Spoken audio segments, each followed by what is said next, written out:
Blah blah blah blah blah blah blah. And that's why Yada Jake yada is so yada. lame. Yeah. The one member of this group that supports bestiality because of What If. Yep. Yep. Shit, that's what I was doing. Yeah. You. I don't know if you ever watched that episode, Witch, but I've only seen clips online. I low-key kind of refuse to watch it because Captain Carter's an industry plant, and I don't want to deal with that. Like she literally it wasn't there until like the last two episodes. I mean, frankly, the season kind of shot itself on the foot long before we got to the finale. You know. Mm-hmm. Yep. Oh, luckily it's over. Funny, like the whole reason people didn't like Howard the Duck in the movie was he had sex with humans, and they said, "Oh, let's do it in What If," and then people was like, "Okay." And then it's so ironic because like I saw people trying to defend that baby with Howard and Darcy because they're like, oh well, it happened in Howard Duck's movie. Yeah, the most infamous superhero movie of all time, or at least one of the top contenders. Like, To be fair, that what everyone does. That shit made me so sick. That movie made me hate Howard the Duck. Yeah. It's not even like that. I hate like people who like, oh well, it happened in comics. That means it's okay to happen in movies. Like there's a lot of stuff that happened in comics that can't happen in film, bro. Yeah. Can you imagine they do like Avengers, whatever with Captain Marvel Yeah. and her son? I know. Yeah. And people just be like, oh well, it happened in the comics. I'm like, bro, get out of here. Hey, can you imagine when we get to see the Hood introduced in Ironheart? He's going to do his infamous scene with Tigra. Yeah. If we get Exactly. Tigra. Yeah. It was an uncomfortable scene, that happened in the comics between the Hood and Tigra. Yeah, that messed up. But all right. So yeah, audience, we're here. Do you guys want to get straight to the point? Okay. Well, all right. Well, welcome to Phanatic Live, the reviews of the week, audience, and just so happens to be the last live of the year of 2024. Yay! And Jake's not here like a lame-o. Yep. So yeah, everyone you're here boo with me. Jake in the comment section. Boo! Yeah. Boo the Howard the Duck and Darcy baby ship. And the birdie or whatever the fuck her name was. Yeah. So anyway, yeah, you're here with me, Cryptid Secret 415. I do not support bestiality, audience, but that's just me. So okay, next. Austin. Oh, it's my turn, huh? Ace Comics, Kirby, Bricky Wall. I don't support bestiality either. Okay, that's that one guy. And I'm Richter, also known as the Witch of Jotunheim, and I also don't support bestiality, but I do support monster fucking. Wink. Is that good? And if you're wondering where Jake is, I killed Jake, and he's currently in a. He's in timeout for supporting that with Howard and Darcy, audience. Yeah, so, exactly. That's why he's in the morgue. Yep. So together we are the Fanatics, and we're here to bring you the news and the reviews of the week. And for tonight, we're doing the reviews because, of course, the holidays just had to have happened on days where we do normal lives, So, yeah, we also have socials, which, if you don't mind. Yeah, let me just put down my eyeliner, my million things of eyeliner real quick to tell you the socials. First of all, subscribe to the YouTube channel because we just reached 50 subscribers. Woo! Okay. We'll work on that. Anyways, you can also follow us on the Twitter at Comic Fanatic 69 because that's where you get upload schedules if the schedule has to be weird like it is now. Okay? You also might see some art on there every once in a while. You get to see all the lovely thumbnails that are made by Le Cryptid, But if you don't want to follow us specifically, but you just want to follow me, your boy, you can follow me on Twitter at Witch of Jotun with an E instead of a U on Twitter, okay? My link tree should be put into the description of all these videos, but Jake's not here, so I'll have to send it to Cryptid later. But anyways, let me tell you the rest. You can also follow me on TikTok and Instagram at witch_of_Jotunheim. I do post things on there sometimes, but if you want to follow me on Tumblr and Blue Sky, you can also follow me at Northstar Aria. And I have a lot of other socials, but I'm gonna have to send Cryptid my link tree before I can tell you that. So, anyways, if you want to find Jake, like I said, he is dead at the moment. If you want to find Austin, he is a bright. He's a brick wall with bright blue eyes and hot pink blush. Fun fact: he was actually in Nosferatu if you looked close enough. Wink wonk. And yeah, Crypt is in the same spot as always because he didn't want to leave because he's just chilling. But anyways, yeah, here we are. All right. Oh yeah. So I guess we That got. reminded me. I guess people don't understand. The TikTok ban isn't TikTok by itself. It's any company that's owned by the people who own TikTok. So that includes Lemonade. Yeah, which I do have a Lemonade account, but we'll see what happens. Mm-hmm. Now I just see everyone on TikTok like, oh, just go to Lemonade. We're going to Lemonade. It's owned by the same company that owns TikTok. And they're doing the same thing. They're also going to be banned when that thing happens. Mm-hmm. Including CapCut. To anyone who likes to make edits. Yeah. Okay. And if I can remember right. my Linktree password, that would be nice. Gotcha. But anyway, follow me on all my socials just in case. Mm-hmm. Will do. And speaking of nice, let's get on to the topics of the week. And let's hold sec. Dupe. Which this is all you, bud. Start us off. Yay! And also Austin to an extent, yes. Supposed to be Jake. Yeah. But anyways, I saw Nosferatu. Directed by Robert Eggers on Christmas Day with my family, which I would not recommend you do because it was awkward as hell. But it was still great anyways, even if they didn't get it. It's kind of hard to explain this movie, but I need to preface something real quick after I spray my face. Anyways, This is a rated R movie that is an adaptation of the 1922 film.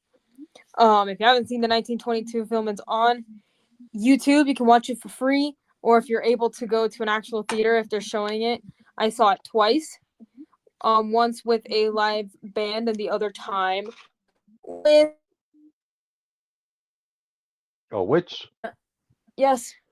Okay. It sounded like you zoned out for a bit, but you're back. No, because I'm trying to get into cosplay, but at the same time, I have to do the review because no one else has fucking seen it.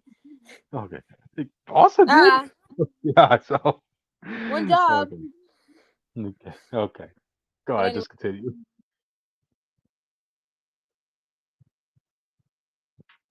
Oh wow! Look at that. Okay. The year does not want to give Witch his time to shine. Scripted. People don't know it's about vampire Count Orlok. Okay, you're back. I'm back. Okay, yeah, it's about. Well, technically, it has Count Orlok in it, but he's not really the main character. So basically, originally it was an illegal adaptation of Bram Stoker's Dracula. So if you're wondering, oh, this is a lot like Dracula. Yeah, no fucking shit. No fucking shit. Okay? This almost became lost media. That's how much they got sued. Got sued hard. Yep. But anyways. It's funny. I love the movie. So before this, all I heard people always say that, oh, he's the first ever vampire. He's the first ever vampire thing in history. It's like, no, it's based on Dracula. Like, people didn't know that. This was one of the first ever vampire movies, and Nosferatu was the reason why vampires are allergic to sunlight. But definitely not the first. People don't remember Dracula just gets weakened. He can walk in the sun. It does not matter. Gotcha. Hey, it's a nice bit of trivia for you guys. The first ever time I saw Nosferatu wasn't until that I saw him in that one SpongeBob episode where he was turning. Which audience we need to preface? His name is Count Orlok. It's not Nosferatu. Okay. Gotcha. Well, thank SpongeBob for that. Then for referring to him as Nosferatu. I mean, he's friends with Count Orlok, so he's doing something right. Gotcha. So anyway, continue, man. Okay, so yeah, sorry I got booted off for a second because things don't like me apparently. So yeah, it is an adaptation of Nosferatu, but it is its own thing at the same time. Like they actually gave Ellen, who in this case is Mina Harker, like that's the character she's based off of. they gave her more of stuff to do and made her the central focus of the movie, which I thought was really cool. Because I haven't seen the It was 70s very one. surprising. Huh? Mm-hmm. I think it was very surprising because she don't have that big a role in the original. No, she was definitely a damsel in distress, but at the same time, she was the one who actually defeated Count Orlok in the original, which was pretty cool. Mm-hmm. Yeah. That was pretty cool. Yeah, well, I lost my train of thought. Yeah, so yeah, she gets a bit more. She's basically one of those characters where no one wants to listen to her, which is a bad idea because she's the only one that fully knows what's going on at this point for the most part. Sorry if I'm like explaining this really bad. I don't want to like spoil it too much, but one thing I do You need to say, experience this film, people. Like it's a big thing. You need to experience this film. yeah, it's one of those things that you have to experience. The thing I agree.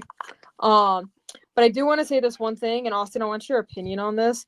Nicholas Hoult in a lot of his roles, and especially in this one, he looks like he needs to be dominated. Like with that one sex scene between Thomas and Ellen. If it was up to I don't think me, he knows how sex works. if it was up to me, it would have been Ellen doing the fucking. I'm just saying. If it was up to me. But unfortunately, it was not up to me. So we couldn't get that.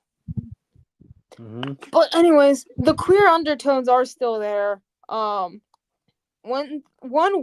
a couple warnings I didn't need to tell you guys. Like, first of all, this is a rated R movie, so yeah, you do see titty, you do see bare titty sometimes. It's kind of a fetish film.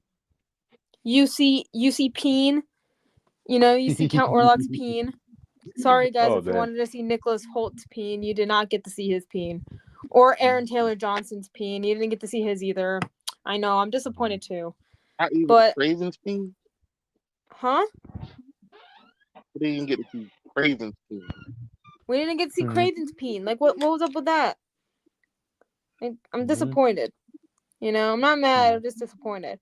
But you have to guess which one's the prosthetic. And fun fact, it was not the titties. It was not titties. It was the peen. And Nicholas Hoult owns that. He owns Count Orlok's peen, and it's framed. Fun fact, if you saw the picture. Yeah. Give me a second. Sorry, I'm trying to like do my makeup at the same time. But no, I actually really like this movie. Another thing that I need to preface is how they treat Romani people in this, because Romani people can't catch a fucking break. But one thing I did like about the scene where Thomas pulls up to this village is that he's like, I'm gonna go see Count Orlok and all this other stuff. And like the townspeople are trying to tell him, like, no, don't do that. But he doesn't understand them because he doesn't speak the language. So I thought that was very interesting that they decided to do that rather than him understanding what they're saying.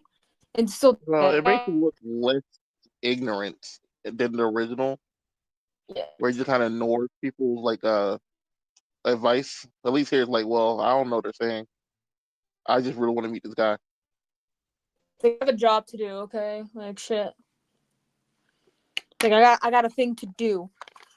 Some scenes are like blah blah blah blah blah blah blah, if I can get my thought process in. Some scenes are very similar to the original, like all the scenes where Count Orlok has his shadowy hand looming over certain things, you know? But at the same time, some scenes are like its own thing because you can only do so much from a 1922 silent film. I'm just saying, there's so much that you can do, there's so much you cannot do. That's one of those things where you got to work with what you have. Well, but they still did it really nicely. All the actors did amazing, which was great. I'm awful at doing reviews when I don't have a lot to talk about because I want people to experience this movie. Yeah. Some people didn't get it. That's why I didn't really talk about it. After I saw it, I was like, it was really good. It's hard to talk about like spoiling.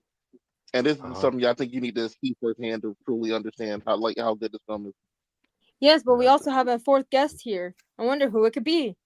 This movie has a lot of sex scenes in it, right? It does have a lot of sex in it. There's a lot of naughty stuff going on. We just talked about some of the naughties. Yeah, we already talked about that. Oh, well, since I was late, I'm going to talk about it. Yeah, Okay, but yeah, okay. Go on. gratuity, a lot of grossness, all that stuff that made my Christian mother gasp and faint. Okay. Did you take her to see this movie? No, Oh, I didn't say God. that. No, Okay, I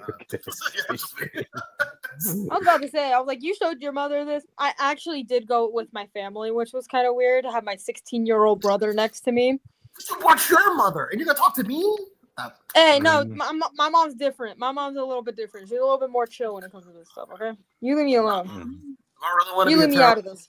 You I leave wanna my be a- poor mother out of this, okay? She finally got on the anxiety med, so I'm gonna get yelled at a lot less.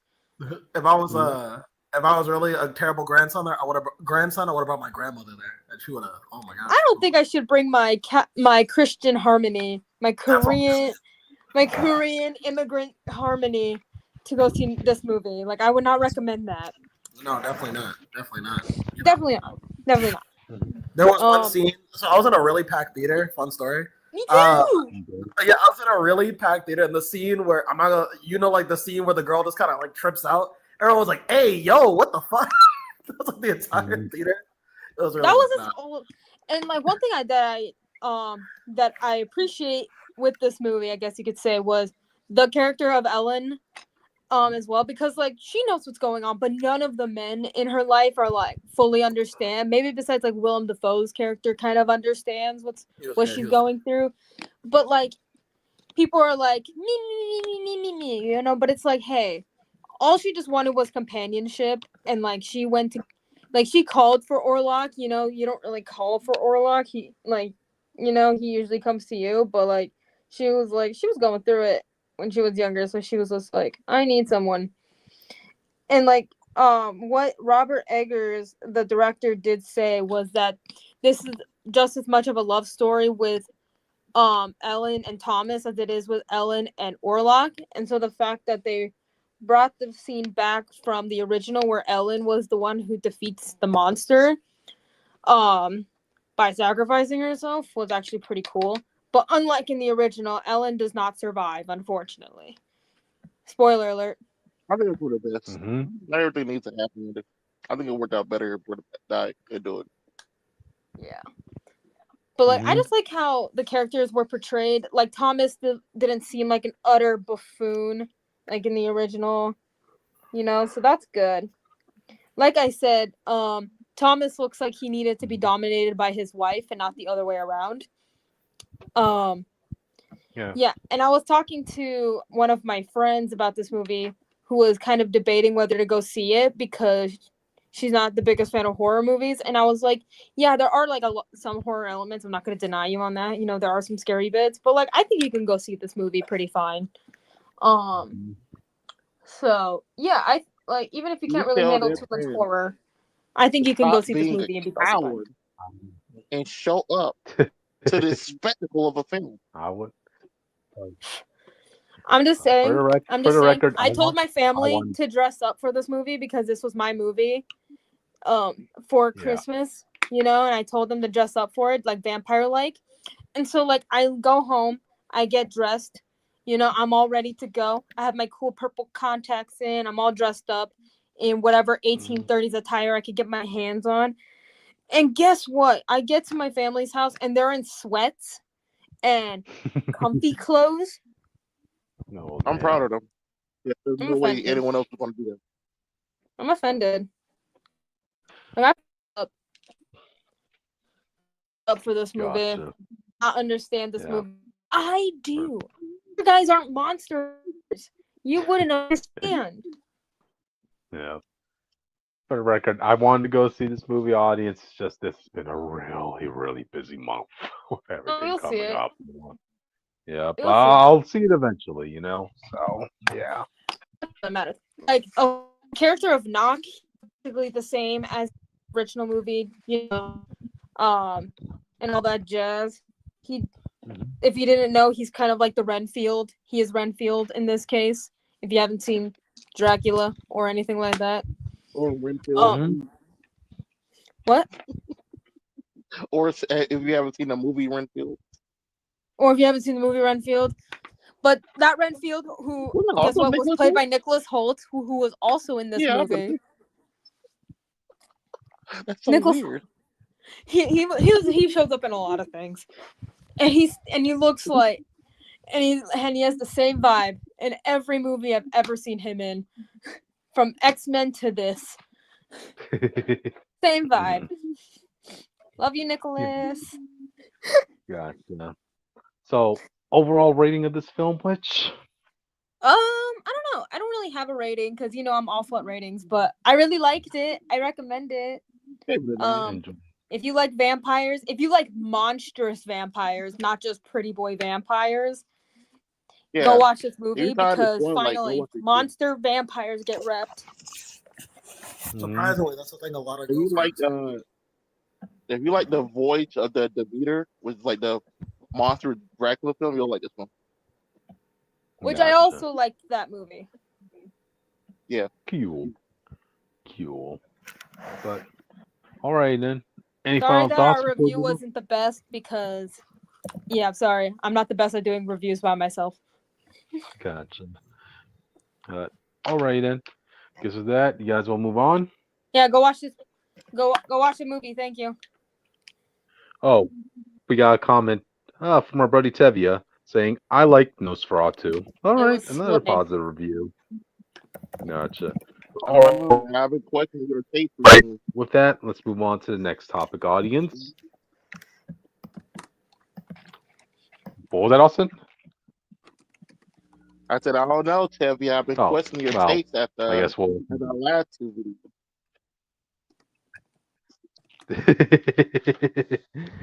Oh, well. But at least he's the one. He's one of the people who didn't support the Howard and Darcy baby sip. So, all right.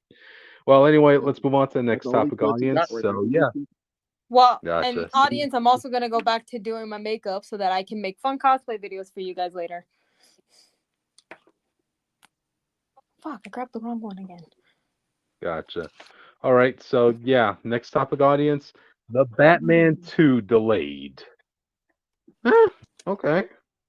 I mean, I know a lot of people seem to be freaking out about this, going as far as are they canceling? Does that mean that they're canceling this movie?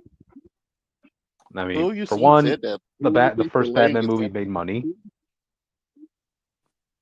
No, I mean, like, I've been seeing like some pop-ups and thumbnails like with titles saying that, like, oh, is everybody exaggerating this? Yeah, like, is James Gunn is James Gunn canceling the Batman? Okay, for one, audience, this movie is making the first Batman movie made money, and two, the following spin-off, which was The Penguin, was a well-received series. So yeah, you naturally, like a studio like Warner Brothers, will wanna continue on what is otherwise a successful project at the moment. So yeah, if it's getting delayed, again, pushed back because the guy just started writing the script. That's all it is. He only just now figured out what he wanted to start being. Exactly, and plus with the situation with this version of the Batman, there's really no rush. Like it's not there to be fitting in line with like the next DC project, this and that. It's its own contained universe, So as much as he's trying to make it be that his Batman. Apparently, he's been trying to push Matt Reeves to combine the universe. But Matt Reeves keeps saying no. I think for the time being, they just kind of want to like make sure that this is kind of self-contained, but at the same time, not acknowledge anything that's going outside of Gotham in case they actually do want to combine the worlds. It's like the same thing with Blue Beetle. It didn't mention at all that aside from that one horrible Batman quote. You'll live, Cryptid. Oh well, hey. We all know what ended up bombing. It doesn't really matter because the Batman said in the past. It wouldn't be like modern day where it goes. Gotcha. But from my perspective at least, there's no rush with this movie. Like if they want to delay it to tighten up a few of loose ends, or maybe they have a better idea, okay, no problem. Movies get delayed all the time. All right. So, do you guys have any thoughts on this? No, because I didn't know about this. There was something else in Batman news I had posted. I thought you were going to talk about that, but I don't remember what it is for now. Well, we could talk about it if you want. What was the Batman I'll just see news? what it was. Give me a second. Let me go back in our thing. 'Cause I posted all that together like 2 days ago. Let's So see. yeah, Scrolling up, scrolling up. so yeah, audience, if you want Here to it see goes. like, Batman delayed by 1 year. The Batman 2 will begin filming in the summer of 2025. They also are not using the Batman Part 2 as the title. okay, So it will have an oh, actual tagline. okay. I mean, I always thought that was kind of a cheat. If you like, if the only way to separate the title in a movie is to say the, and then the title of the character. This is I liked it okay. though. You like said, "Oh, this is the definitive Batman film." Like it feels like confidence. That's how I looked Hmm. at it. Gotcha. Like some come out, if this is the spectacular Spider-Man, I'm like, oh, this man got confidence. I guess. And who knows? Me, do you think probably like the success of the Penguin TV show had anything to do with the delay of this film?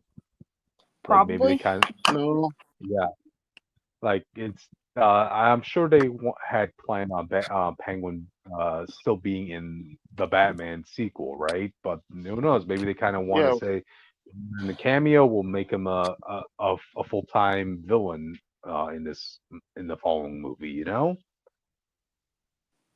I doubt it. Just just a thought. I So, don't think you should ruin or change your plan based on the thing you knew was going to be a success already. well, I don't think anybody knew it was going to be that much of a success. Matt Reeves knew it was going to be that big of a success. That's all he kept talking about. That's all he kept pushing Okay, for. Why he keeps pushing for more Arkham style TV shows. okay. But yeah. With that, you guys have any final thoughts before we move on?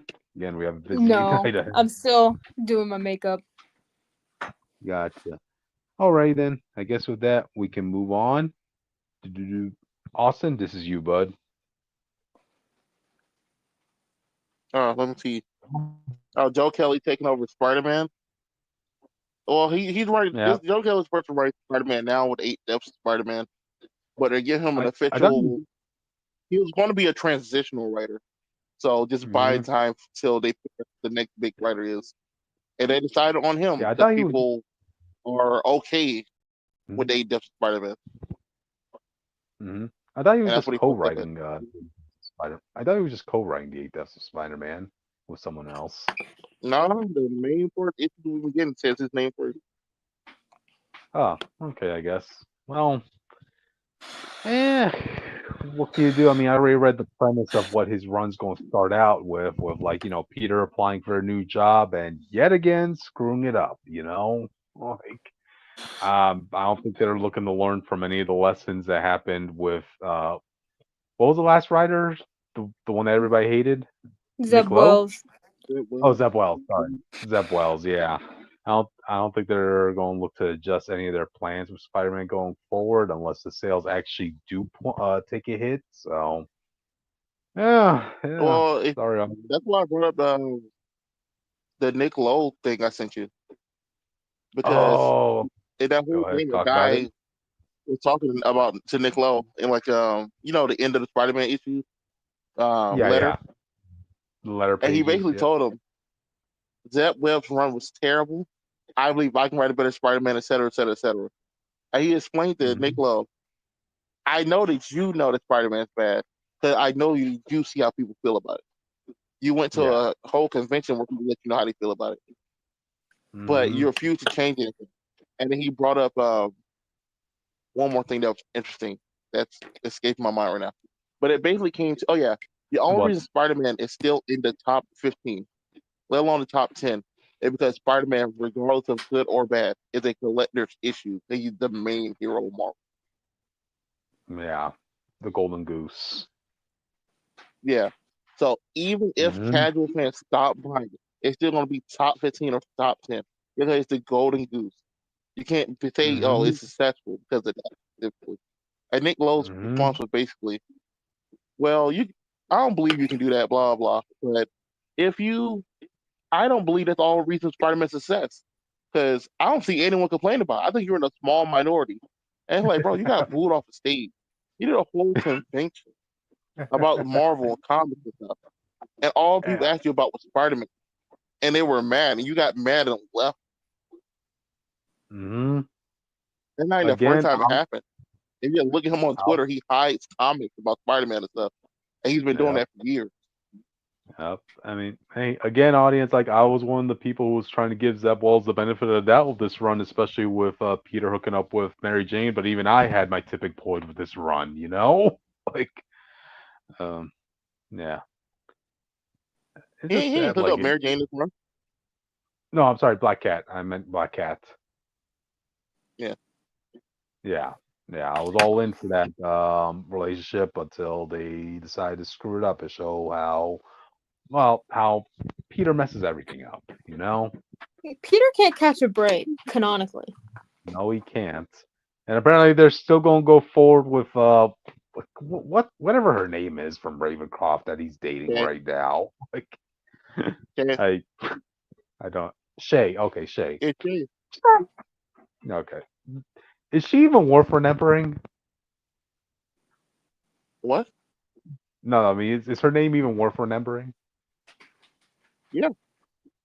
Oh, okay. Well, I don't know too many Shay fans out there, but oh well. And it don't really matter if she's fast. She's a girlfriend of Spider-Man, and he's gonna be for more than gear. It's worth remembering for some reason. One way or another, she's about to fuck this whole thing up.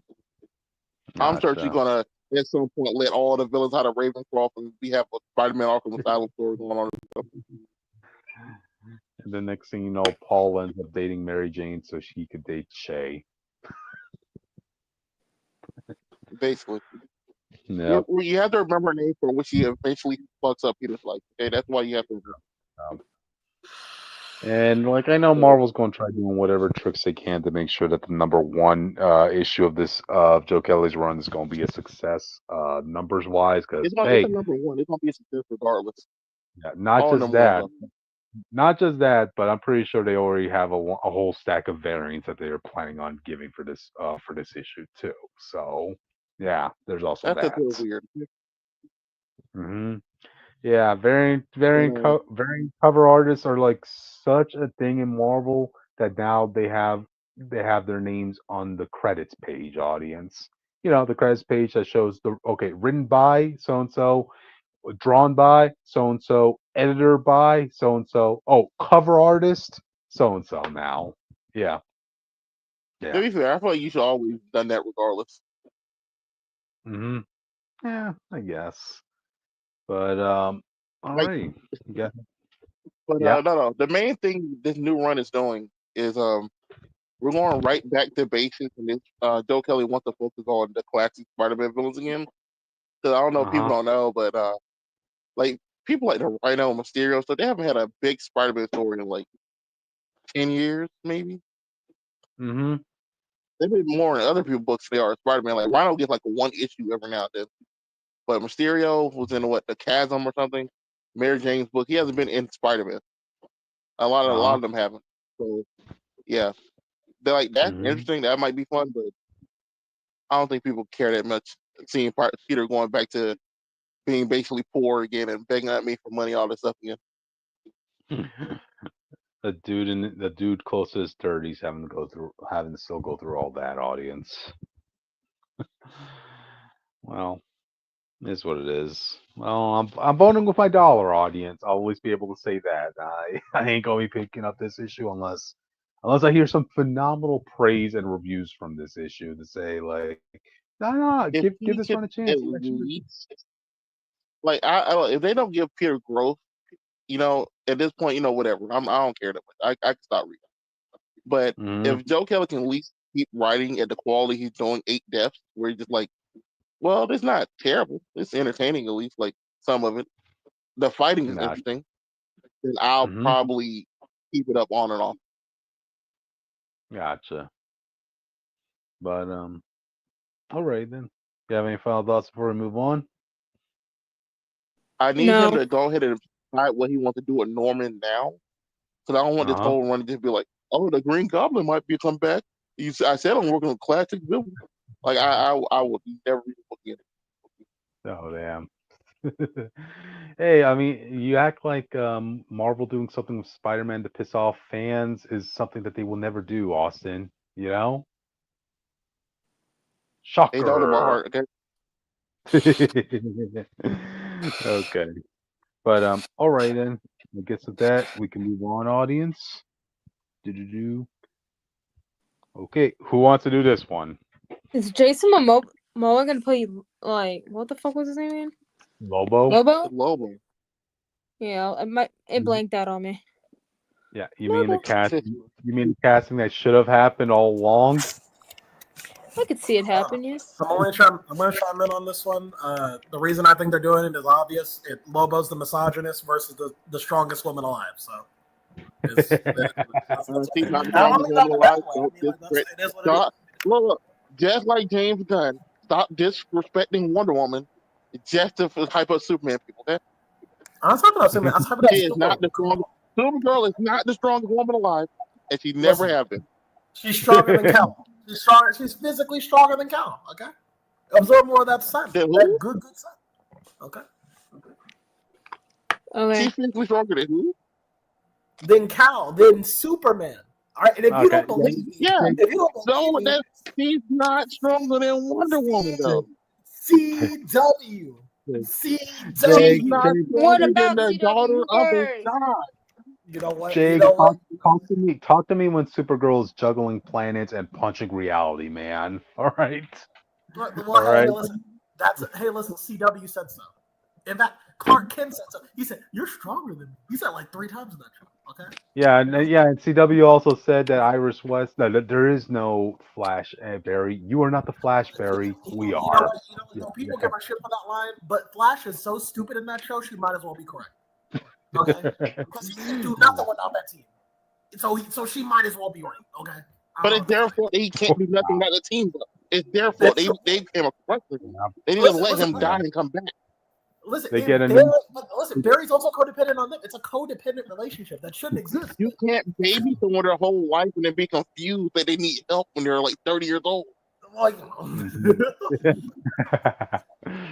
Okay.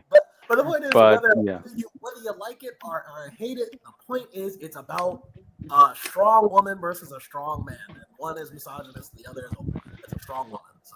And Jason, and keep in mind, Lobo is an entertaining character. Like he has that not give a shit attitude. So yeah, he would say things that and act in a certain way that might get him canceled in a more modern setting. But that's just the guy, man. You know, he could take a But punch from a super like I said, it's person. a hot All right. topic. I would have Mhm. rather did save him for Superman 2 and used a more actual Supergirl villain. Look at this Supergirl's first movie in what, 30, 40 years? Right. I would have Who rather they would had used the be her actual villain? Supergirl villain for her first movie. But Okay, it's whatever at who this will point. be her villain? Who will be her villain from her roster? Like I said, I would have did since her first film is supposed to be like her coming age type story and stuff like that. I probably would did Mhm. Live Wire to be honest. Because Ah, I've been more tied to her, kind of like how King has been well, more why? tied to Daredevil with Spider-Man. Uh, I mean, Livewire started out as a Superman villain, but then they just gradually shoved her over to being a Supergirl villain. You know, No, I'm saying so though, so you start seeing her with that as a mhm. starter villain. She's such a good power level, like wise. Yeah. Lobo's like comes out the gate swing. You know what I mean? Like if you tell me it's her Who? first fight, she's coming to age. She just now made the Earth for the first time. Like we don't. Hmm. From our understanding, she hasn't even met Cal and stuff yet at this point, and she's already Yeah. beating up Lobo. Who on earth is gonna give her talent? We'll see. We'll see what happens. Maybe Jake, But maybe now, Jake's right. That's what I'm saying. Maybe Jake's right. She is stronger than Cal. but I'm just looking at this news as like a win because like, hey, when everybody was like, why is Jason Momoa casted as Aquaman instead of Lobo? He would make the perfect Lobo. And for God's sakes, this picture right here, you cannot tell me that Jason Momoa doesn't resemble Lobo here. You know, just trim down the beard a little bit, and there you go. He has the long hair. He has the muscles. He's a big man in real life. Like, You know, I wonder if he has a personality. I wonder if he. Yeah, It's Lobo. He's a marketable character, so it's probably not the main villain. He is the main man, but not the main yeah, villain. I think they're gonna have yeah. someone where he's like No, they have to team up, he's and there's gonna be one like percent probably gonna do it. So if he's in it, there's no one bigger than him that you can be like, oh, just by him being here, or who can to be hire fair, him to bring her to him. they did that twice. They did that in the Remember, Tomorrow universe. They did that in that remember, universe, and they did that in a sequel to yeah, Superman Legacy. remember, he's a bounty I don't know hunter what I'm saying. audience. Yeah. Somebody had No, to no, that's what have I'm their saying. So personal it's like servants. you'll have to justify wherever villain comes up after him being as hype or stronger than him Mm. at this point. Hmm. Yeah, That's like my problem. That's yeah. what I'm Oh, saying. you're saying you It's don't the have a first problem. film. It's kind of crazy. Hmm. Yeah. Yeah, but we'll see. I mean, hey, James Gunn seems to have been doing good casting wise so far. With this move. What So what I think is going to be is one of those films where it's like he's going to be hunting her down the whole film. She's going to get a win in, and then he's going to call the boss, whoever brought him back, hired him, be like, I can't get her, and it's going to be revealed all this the villain for a season. yeah, okay, that could be something. Wasn't Oh me yeah, with I that think if one. it just started getting like surviving and getting away, I think that would work fine. I still get the Hmm. message apart, of course. Yeah. But if she beats him, and you're like, oh yeah, she has to beat the next villain too, you're like, oh, that's crazy. Yeah, that's true. Dude, I swear, when the trailer comes out, Lobo's gonna steal the show, right? It depends. You Come think this on. guy can pull off Lobo's like the way he talks, his vernacular? Yeah, like his mannerisms, his machismo, his no give a shit attitude. I mean, come on, you know. He didn't like my choice of words, my vernacular. I think I'm a brand sorry. Yeah. Gotcha. But anyway, I'm happy with at least this casting, at least, and I'm pretty sure we'll see Lobo in other DC projects as well. Because like, hey, Jason Momoa has fans, and people have been clamoring for this for years. So, all right, all right. So, all right then. You guys done? You guys have any final thoughts? No. Okay. All right, audience. With that, let's move on to the next news. And we're done with the media news, and now we're going on to the comic reviews, audience. And we're starting off with Deadpool number 9. Hey. Okay, so this pretty much picks up from where the last issue left off. Because remember, MODOK right now is looking to kill Ellie, Valentine, and Princess. And he's proving himself to be more than a match for all of them. Blowing up their car, getting them injured. I gotta say, the guts Ellie has to have in this to think that she could headbutt MODOK here, you know? But They're not yeah, guts; it's just stupidity. yeah, I know. She wagered too much on her healing factor in this to think that will work. But here you go. So the fight commences. For the majority of the fight, it's really Ellie versus MODOK, right? And MODOK's been giving a lot of good blows to Ellie, and you kind of are starting to see that there is some flaws to her healing factor. MODOK's analyzing her body from his perspective. Okay, maybe yeah, there are some limits to how much you could heal at a That's a time. 13-year-old girl, you pervert. He didn't know What that. do you mean She's he's fully covered, analyzing her man. body for his point of view? He's a scientist, man. That's what he does. All right, you know. If I still if don't he's looking at continue her to be a muscles and creep. stuff, that means he's using X-ray vision on an underage girl. He's just Someone called the he cops. he's Hi, examining I'm his Chris Hansen, students. and this is To Catch a Predator. Oh God, oh God. Okay, I didn't look at it that way, but all right. If you want to look at it that way, okay. Amongst all the other villainous acts MODOK did, you could put X-raying a 13-year-old girl into that.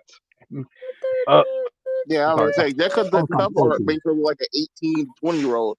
She is still underage. I don't care how hard this like variant cover artist has a hard on for the child or something. I don't know. Yeah, That yeah, you know. But regardless, so yeah, Ellie's just way out of her league. But this is where Valentine comes in, where they take Modoc's distracted glare to their advantage by injecting Modoc with their needles. And yeah, that ends up KOing Modoc. They mentioned that they injected Modoc with this, let's see, 3,000 cc's of synthetic. Okay, I can't even pronounce some of these scientific words. Sorry, audience. I'm not that type of guy who could pronounce these sorts of words. All right. Regardless, yeah, regardless, Modoc is taken care of, and the three of them had to take Ellie back to their hideout because Ellie's really critically injured here, you know? So this is where they perform what Ellie and Valentine originally discussed in trying to bring Deadpool back. Because hey, Witch, you're gonna like this, but like they didn't forget that Valentine had the horns. Oh, Uh, thank God. yeah, they are the horned emperor, but like Valentine has had time to practice with it, so they'll only be able to they are able to retract and expose the horns when they are about to use its power. In this Yeah. case, Valentine is combining both magic and science to bring back Deadpool, but it will have to come at the expense of Ellie. There's some magic momo jomo going on here, to which Valentine's going to be bonding apparently Ellie's life essence with Deadpool. So I guess they are going to be tied. So I guess moving forward, if one person dies, the other person will die as well, or something along that lines. Damn, that sucks. Yeah, yeah. Hey, if you need any more reason to make sure your daughter is safe and sound, right, Witch? Uh Yeah. huh.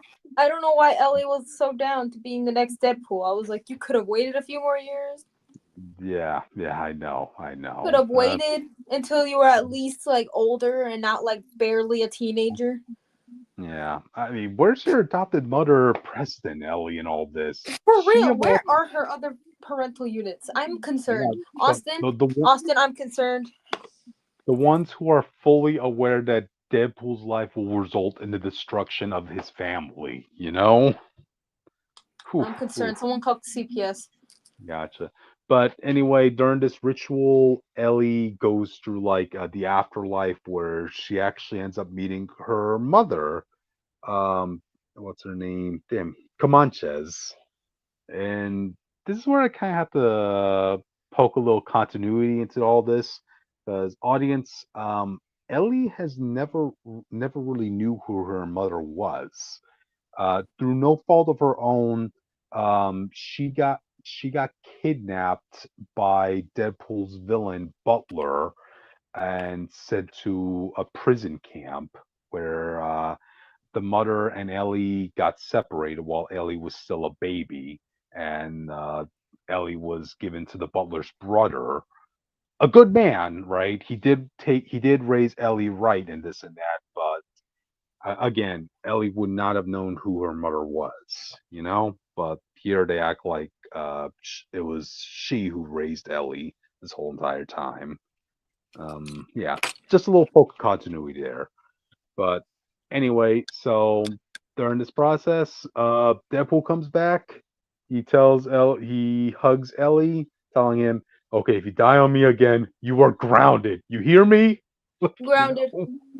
Yeah, yeah. Oh, yeah, like a sweet little moment where Deadpool's just hugging his daughters, Ellie and Princess. It was nice.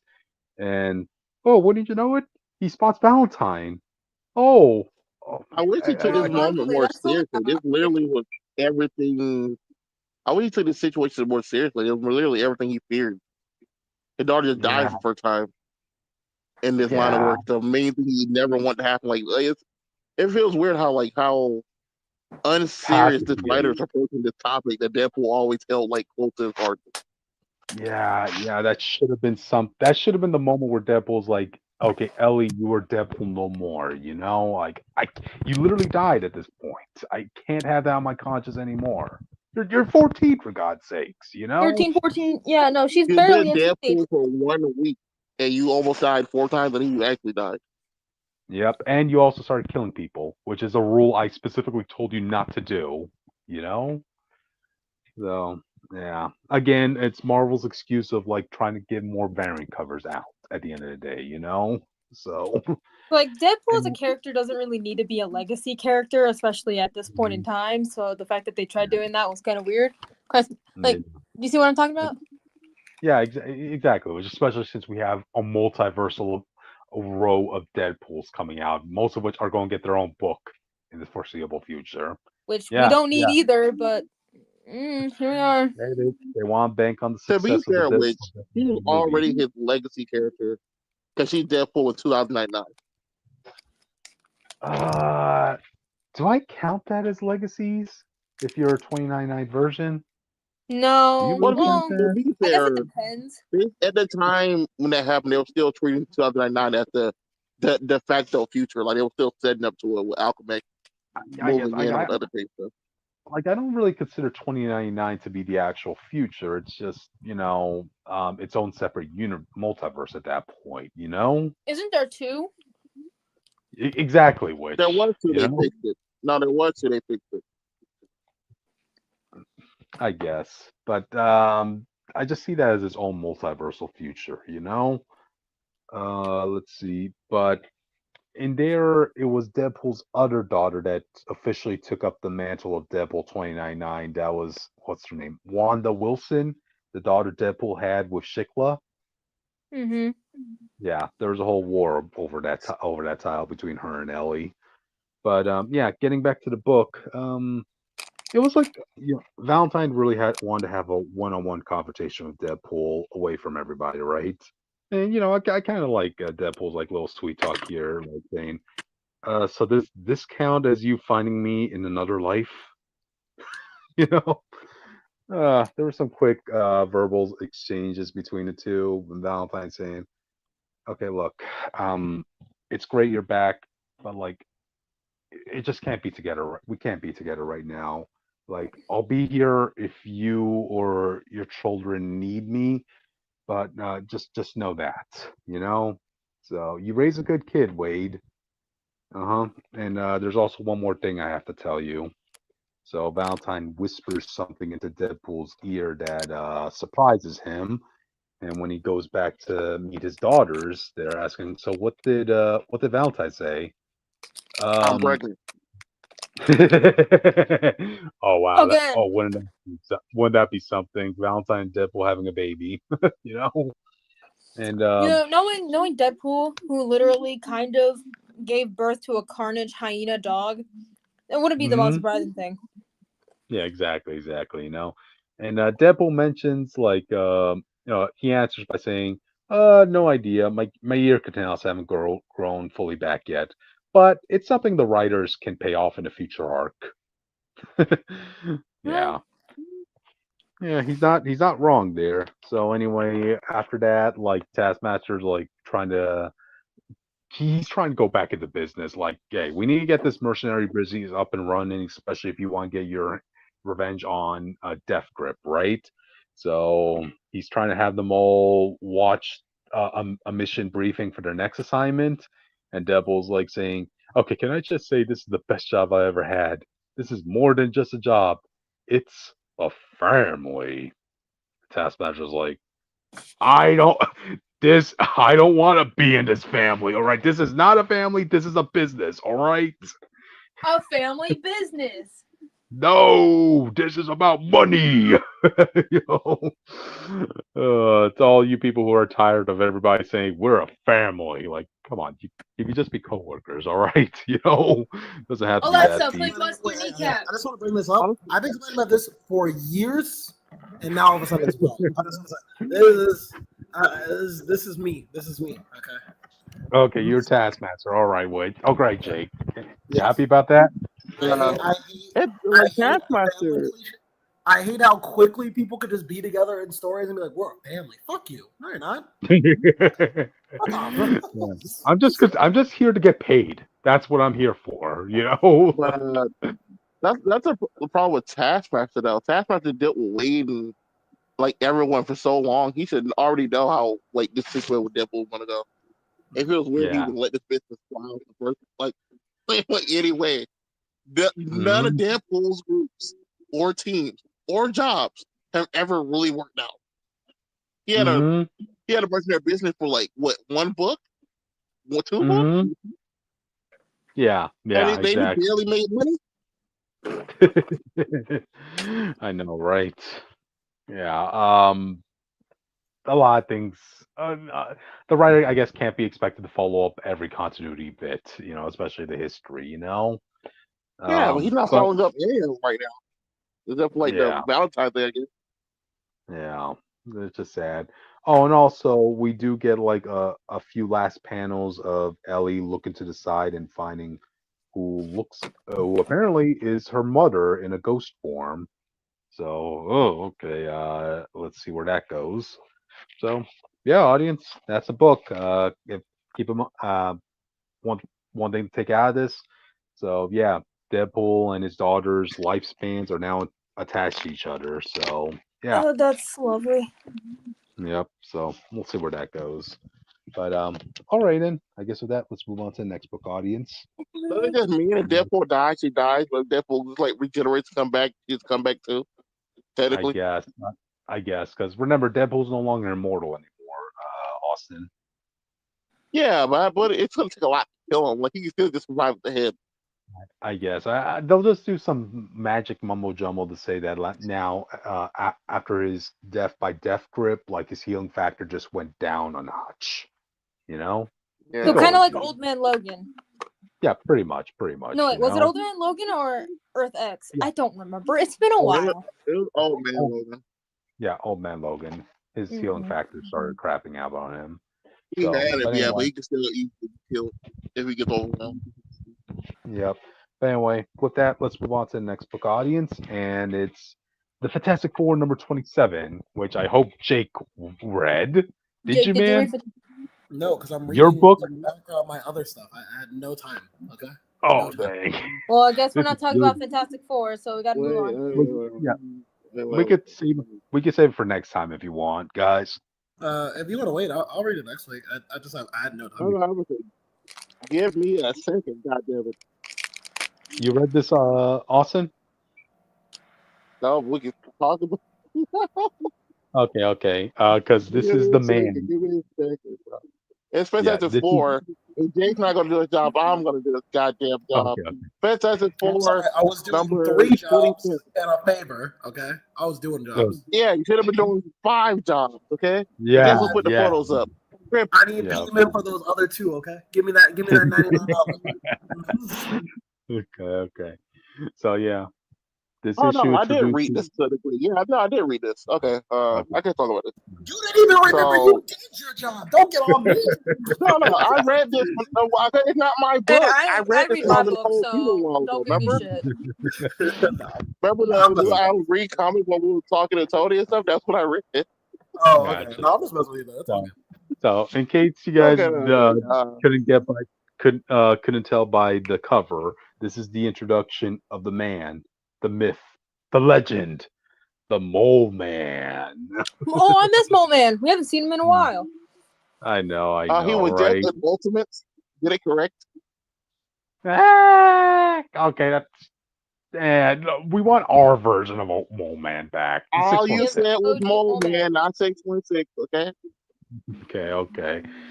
But anyway, so yeah, Mole Man makes this is Mole Man's time to shine, but he has to share it because this issue is about Ben's daughter, Nikki. You know that scroll girl. You know the one Can't who say Squirrel Girl. Okay. no scroll. I can't We help can't but that call that too scroll close to sounds like Squirrel. squirrel. You will get sued. Hey, okay. I'll try to We're call gonna her call her. Nikki. Nikki, that's her name. Nikki Okay. Masters Green. That's her full name. So, I'm not doing that. So way, shape, or form. So to save time, 'cause we have a lot of books, I'm giving a Yeah. general overview. Basically, every time each kid got in trouble this issue, Nikki would just turn into the adult. So for her Yes. brother, whose name I'm not going to even try, she turns into Yeah. the thing, break down the doors, and gets him out of school. The kids take advantage of this. Oh, Franklin gets in trouble. Guess what? Johnny Storm just happens to show up, even though no one called him. Valerie gets in trouble. Guess who shows up? Reed Richards, her dad. But then her actual parents do show up. Yes. Why? Because like I'm trying to figure out why exactly. And I don't think they really give a reason It's the how they do. smartest. It's the smartest man on earth. He's bound to figure it out at some point, you know. I'm So sure he's like, bro, why is all these powers turning on to get to school? Someone attacking our yeah, children again? yeah, you know. Yeah, I'm sure, but instead of trying to punish her like, a good parent, the Ben tried to connect with her on a heart to heart situation. Like, well, look, I get it, you can't do that. You gotta do better, child. Do better, Mhm. small child. Here Oh, goes a and hot also, coffee. I mean hot chocolate. and also keep in mind this is after Nikki was reading some books in school that depict shapeshifters as monsters. So she's kind of having that Yeah. self-esteem issue. Like, is this what Earthlings think of us? Um, I would have used this as a Yes. perfect. I would have used this as a perfect opportunity to kind of want to teach Nikki. There was an event called Secret Invasion, which, okay, I'm sorry you feel like you're being discriminated against and you're being portrayed as a monster, but your people did kidnap people and replace them with shapeshifters and almost kill the One world. of them was Reed. That wasn't her fault. Yeah, I know, It don't but have to be your still, fault. Doesn't You have to understand the stigma you can tackled with, regardless if it's your fault or not. exactly, you know. Racism. Um, they, there's a reason why people will be hesitant about scrolls in general, you know. So Racism. And don't they forget, almost. like her and her brother, who was Squealing Scroll, going to a regular average school. They don't see aliens Hmm. every day. Hmm. Yeah, exactly. But You know, see this but creepy panel when he wraps her arms around Ben, but she stretches yeah, them so it just looks awkward. yeah. Like You it's see a that? good father It's a done good daughter heartfelt movie. moment, but it looks so weird. Like they didn't draw it where she's actually hugging him. Like her hands are hovering around him. They're like Yeah, in I the know. motion of grabbing him. Yeah. I mean, the moral of this moment was really Ben just trying to connect with his daughter because he too knows what it feels like for people to To judge be him based seen on his as a monster despite being a good person. Yeah.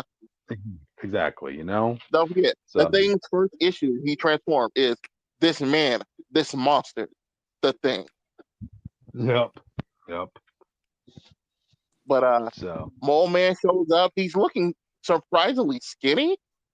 Mole Man's not never like he's not really fat, but like he usually have like a kind of a gut. I But he shows know. up with a three-headed what do you even Mole call this mutant. thing? It's a mole mutant, a three-headed dragon mole. Like Tri that shoots flames. Trisopolis, apparently. Trisopolis, my dear, if you'll be kind. Mhm. A three-headed dragon mole man, well, not mole monster, with a tail, but it's a hand. Mhm. Whatever. It shoots Yeah. fire out at all 3 miles. So it's a little uncreative, sir. You could have found Yeah. a better monster out.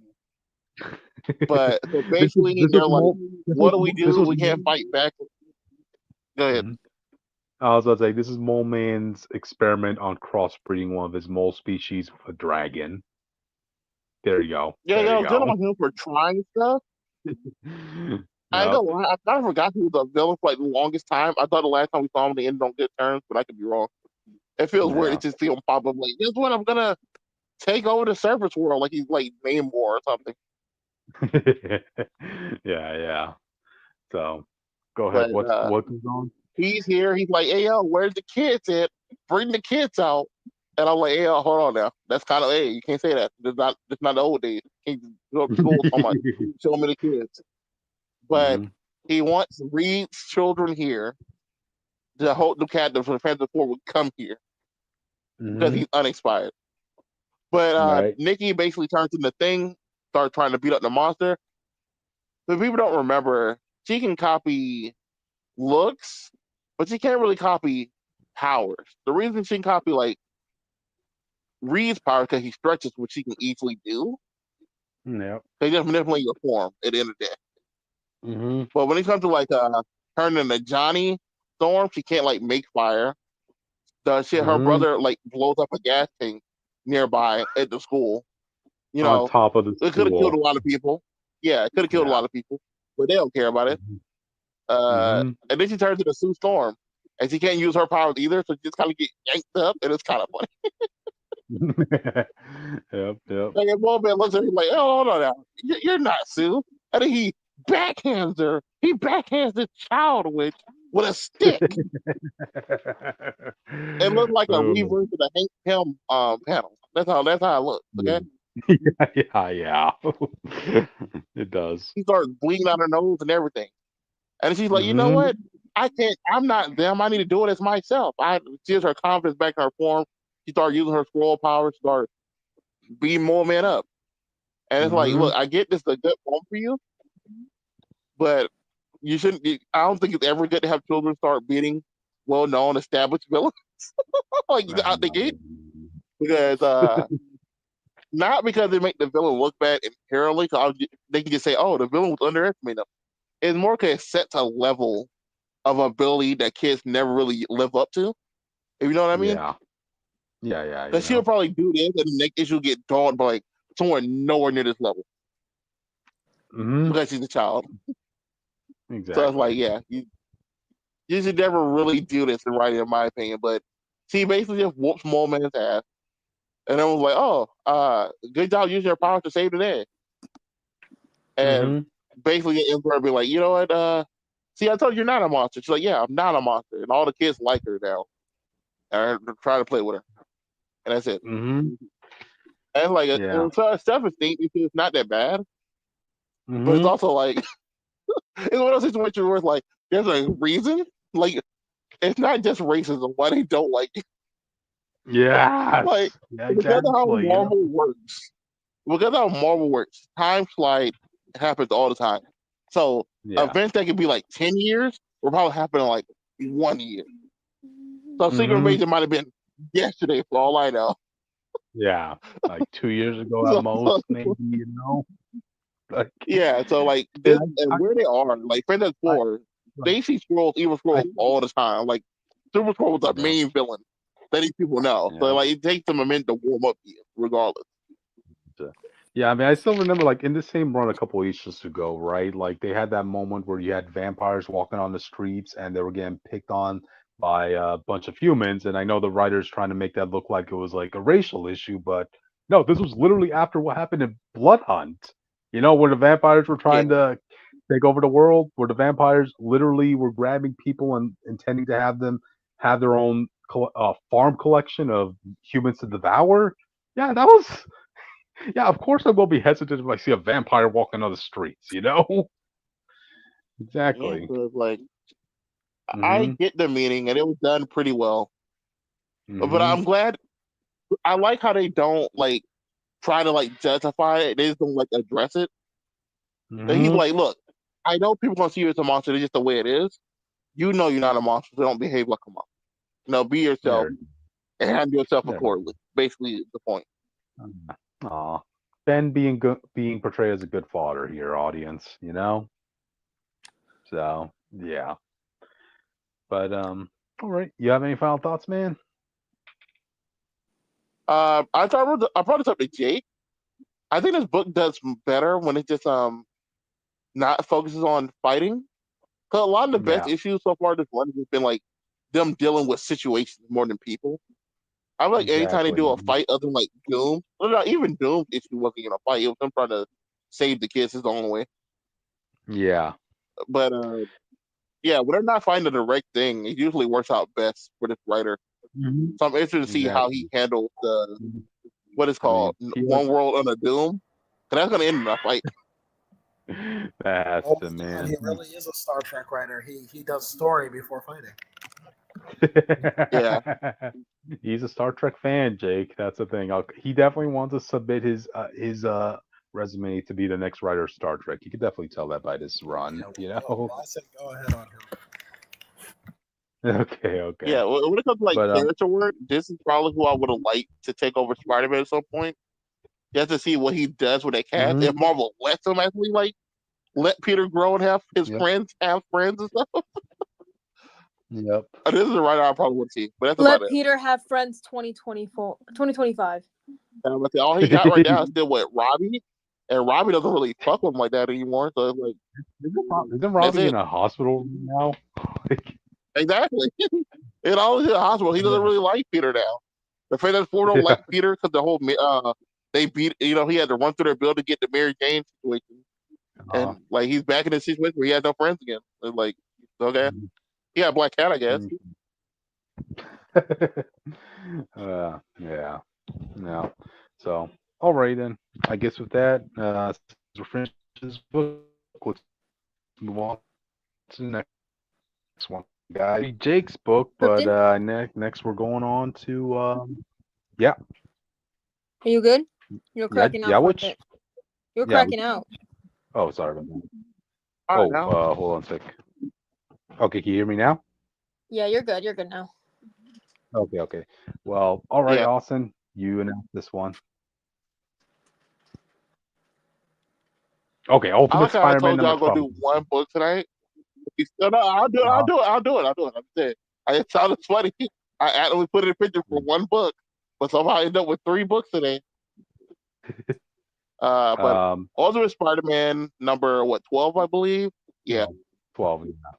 This is a Christmas issue. I wanted to do it last week, but I don't think we didn't really have a chance for everything going on. Yeah. But wait, Mhm. are we sure I didn't talk about this? No, we didn't talk about this. No, I we know did you were not. trying to cause a I might have commotion just with talked me. about the Like, Jake at some point. yeah, you because of the We last talked few about pages. Austin, we talked about this because I didn't like the ending, or at least out of context, I didn't like it. Yeah, That's what I was yeah. Okay. I was about to say I know I discussed this with somebody at some point. But okay. Gotcha. It starts with Uncle Ben and J. Jonah Jameson, people's favorite duo in Marvel right now, showing up to Yeah, the Parker's household. And the we find out this bromance. interesting bit of news Uh-huh. where they're having their Christmas party and somebody canceled this year. And it was the Brock family, as in Eddie Brock's family. Ooh. Ooh. It Ooh. implied that his mom and her husband usually show up every year, but they didn't show up this year. No. But they don't sound like they're dead, so like at the very least. So that's the thing. But I think it's Right. funny knowing what happens later in the issue. They brought up Eddie Brock for the first time in this book. That should have been But foreshadowing there. yeah, So. that kind of basically. But this issue is Mhm. very important because for the first time, I want to say 30 years, Uh-huh. maybe even more than 30 years. We get more of MJ's family besides her aunt. Yeah. I think the last time we even hear anything about her dad or anything like that, what the Tom McGuire films, the first film, Probably, like yeah. it's been a long time. But we got to hear her aunt here. Her aunt's looking mighty old. Yeah. But it's funny. So you look at her aunt and you look at her mom, who's also in this issue. They both like different versions of Aunt May. I know, right?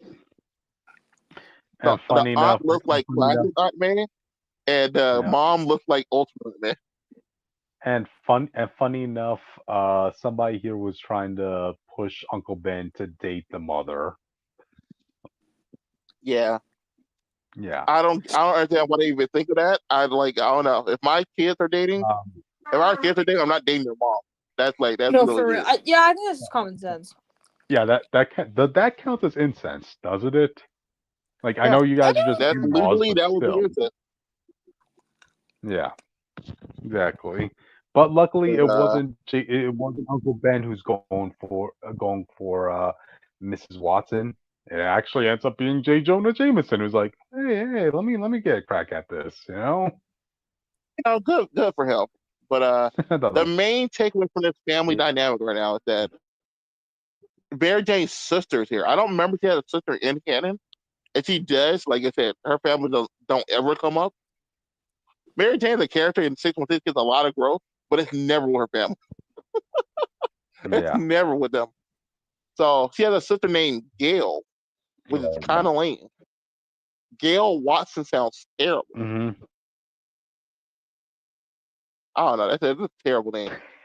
And she feels What's terrible. Peter's son name again? Yeah, yeah. What is Peter's son name again? Is it Richard? What was that? What's Peter's son name? I forgot. I don't have that Is book. it Richard? I forgot. I forgot. I don't I have was the book in going to front of Richard or me. Benjamin. I don't remember. Austin. It don't matter. Y'all know what I'm talking about. Double. He's Yeah. having fun You talking can to hear Uncle me. Ben and No. Gail and things. Huh? Yeah. Also, you can hear me, right? Yeah. You said you didn't have the book in Also, front can of you you. hear me? Oh, okay. Good. Just double Yeah. checking. Okay. Okay. All right. But So, I am back. we cut the Mary Jane okay. cooking. So, Apparently, she's a terrible cook. And I remember this being a thing in 616, but it's like after a while she got it. This one's a parent. But she apparently can't cook for shit. Like she bought finger food and she ended up burning that. All she had to do was put it in the oven for a few minutes. Bro, we get it. You're a chef, okay, bro? Like, let her live. And I Okay? ain't what I'm talking about. I know.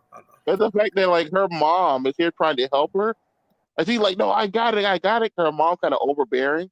And one of those annoying parents where it's like, well, you clearly can't do it, kid. Let me do it. Let me help you. Like, I got it. Chill out. Go sit somewhere. Damn. okay. Yeah. But Hmm. that's it's one of those situations. But the mom is being mighty annoying. Apparently, the mom and the sister did not Hmm. approve of her marrying Peter. The mom seemed to came around on it, but the sister still doesn't like Peter. Shocking.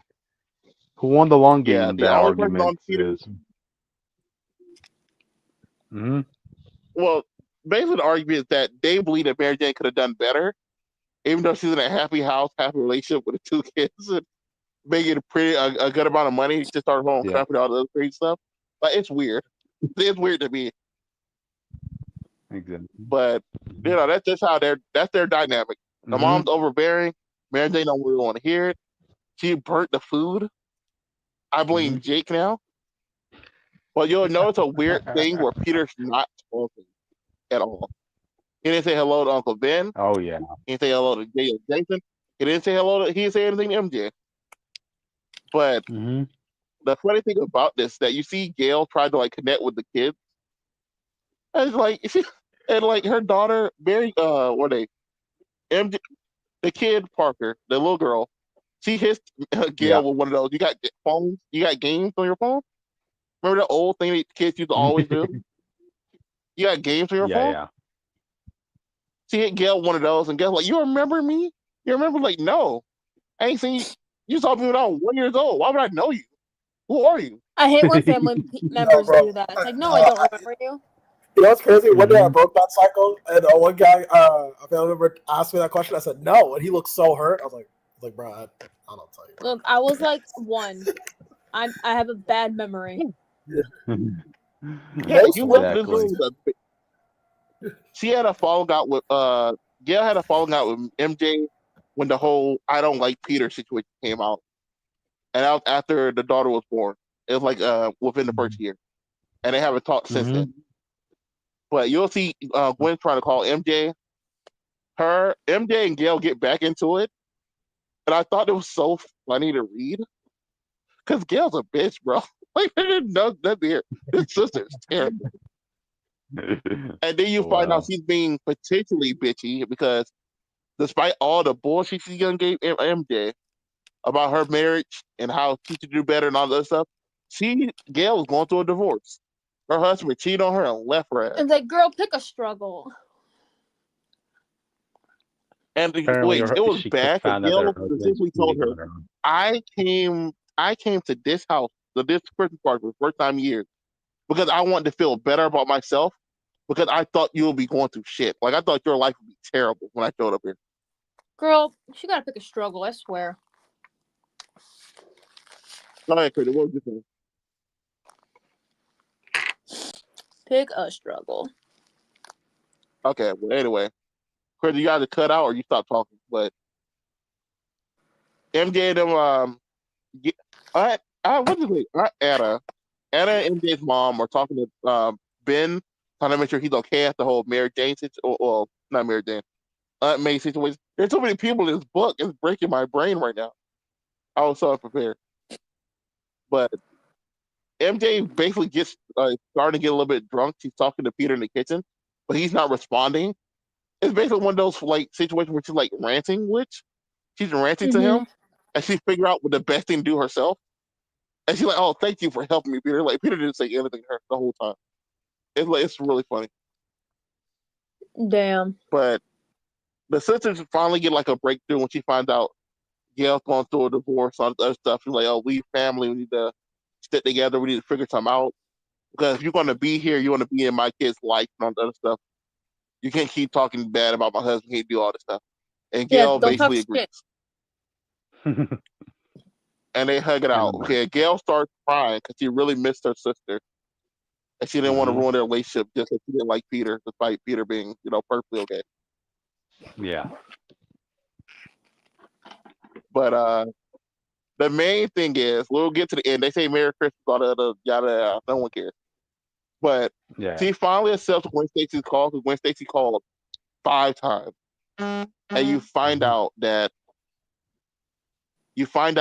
Harry has been missing for a week. So MJ's like, "Okay, let me ask Peter. Peter, did you hear what she said? Where's Harry? What's going on?" And then she touches it, and you see a picto. I guess a picto tech. I forgot what it's called, but it's a tendril, like the Venom symbiote tendril comes off. She's like, "What are you? Where's my husband?" And he turns around, eyes fully blank, and says, "Merry Christmas." Because while Peter is gone, the suit AI who is Peter realized someone got to be here for the family, so he decided to be Peter while Peter was gone. God. And in the epilogue, you found out Craven had kidnapped Peter and Harry, and basically got them in Diddy's cave with IVs in their body, keeping them awake. Well, keeping them alive. Peter just woke up. IVs that suspiciously look green, audience. Yeah, I think it's one of those poison types, like a slow poison. But this was a good book. I wish I knew I was gonna have to talk about it, bro. I was a bit more prepared, but I like the issue. Like I said, everything with Mary Jane and her family was really good because we never really get that. Right. Oh, you get all the unique, fun dynamics of people talking to each other for the first time. Jameson trying to get with MJ's mom, all the other crazy stuff. Like all this is fun. There's another issue where it's not a lot of action, but character work can carry a book if done correctly. Yeah. And Peter really needed in the last 20 years to be character work. So it's been carrying this book. Cool. I mean, I did like that this gave dedication to the Watson family. Like, you have 3 generations of Watsons here, and where each of them are at in life, So it was nice to see that. Hey, Mary Jane got her time to shine here too, resolving things with her sister. So good for her. Good for her. And that ending, dude, that makes me really more hyped to see what happens in the next arc because I want to see Peter and Harry brave through whatever Craven has planned for them, So yeah, so as much as like they're setting up the symbiote stuff, we know we're not getting anytime soon. But there is one thing I do think we're going to get soon, and it's going to be the first version of Doc Ock in this universe. I feel like Doc Ock is going to start figuring out, I might have to be in the field. If these people go missing again, I have to find them, I have to do all the other stuff. And I feel like he's going to get his arm in the next few issues. Oh, that'll be Also, cool. Can't wait to see what uh, more. Can one or two issues, we also get the first version of Ultimate Sandman that got announced last week. ooh, can't wait for Apparently, it's that. still Flint Marko though, So, so we'll see how it alright goes. then. Gotcha. We'll be tuning in when that issue comes out, audience. But alright then. I guess with that, we probably should move on. Um, Jake, in an effort to give you more time with your books, should we move on to one of Witch's picks? I already finished it. I finished the arc. I'm ready. Okay, go ahead. Tell me All your right, book. let's move on to the next one. So we have returned back to Metro Nui, as we tend to do. This time we're concluding the Zivion arc with the Zivion Part 2. This is a part of the Bionicle Web of Shadows arc. And oh my god, this arc was fucking awesome. Last time, the Toa Hordika were getting acclimated to their new status. For those who need a refresher, these are the Toa Metru turned into part beast, part Toa. But if they don't cure themselves in time, they will become all beast. And that's also if they can't get their mental state in check. As they're adjusting to their new, more aggressive sides, they wind up getting slowly cornered by Sidorak and his Vizorak horde, led by a giant kaiju type of Vizorak named the Zivion. So now our heroes are pinned down and running out of luck. And the second part of this arc is literally just it's like the best fight so far, even better than the Borok fights, which I hold in high regard. This is the Toa versus a large ass army, basically. And we even get a huge kaiju battle at the end. I was like, this is just insane. Okay. I really like how the Toa have to pull out all the stops, because all the way up to this part of the book, the Vizorak have been kind of held to this standard where of this unstoppable army. There's just too many of them to really beat. And this is the Toa Hordika at their mentally worst.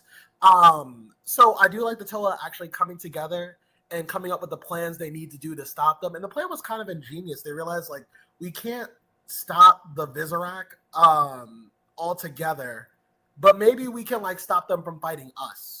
And their plan consists of them trapping the Vizorak in their own tower, using their elemental powers. So using stone and ice to kind of seal the entrance to the tower so the Vizorak can't get out, and containing them like wild beasts. That way they don't have to fight them anymore. Meanwhile, the Zivion itself continues to be a huge threat, for the Toa. But luckily, they have their own kaiju on their side, the Todorok. And I'm going to show this. I want to give credit to this artist, by the way. So this is a poster I found on Twitter by Morgan, #Design out now. This is their Twitter, something they put on their Twitter. But it's actually from the book. It's the Todorok versus the Zivion. This is, again, two kaijus fighting for dominance. And this shit gets so intense that, like, limbs are getting cut off from these beasts, okay? We also have Kraka, who also joins in on the fight as well. Using her shape-shifting powers, she also turns into a giant kaiju of her own. So basically think, like, Godzilla and Mothra versus, like, Ghidra. That's the type of battle we're getting right here. And the battle kind of ends climactically, too, where one of the Vizorak kind of jump in and they shoot a black hole to get rid of Todorok. And it looks like the Zivion's about to win, but Kraka just kind of like dives in with a Superman punch and like punches the Zivion into Todorok, who stabs the Zivion, and they all go in the portal. I was like, that shit is hype. So after the battle ends and the dust is settled, the Toa kind of figure out what they're gonna do next. And they decide that if they're going to keep going, that they need a base of operations. Much to Vakama's disagreement, because Vakama at this point is kind of lost, and he just wants to kind of destroy everything in his sight instead of seeing the bigger picture. But the Toa do decide to clear out the tower now that the Vizorak have lost, and kill the remaining, let the rest flee. And now the Vizorak tower has been remade into the Tower of Toa.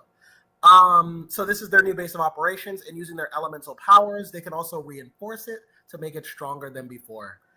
And we also end this arc with the Toa fully understanding all the Toa are now on the same page. They now know that Toa Recon was manipulated by the Makuta to choose them into being Toa. There was a team more worthy than them, but the Makuta manipulated Recon into choosing the Toa team we have instead.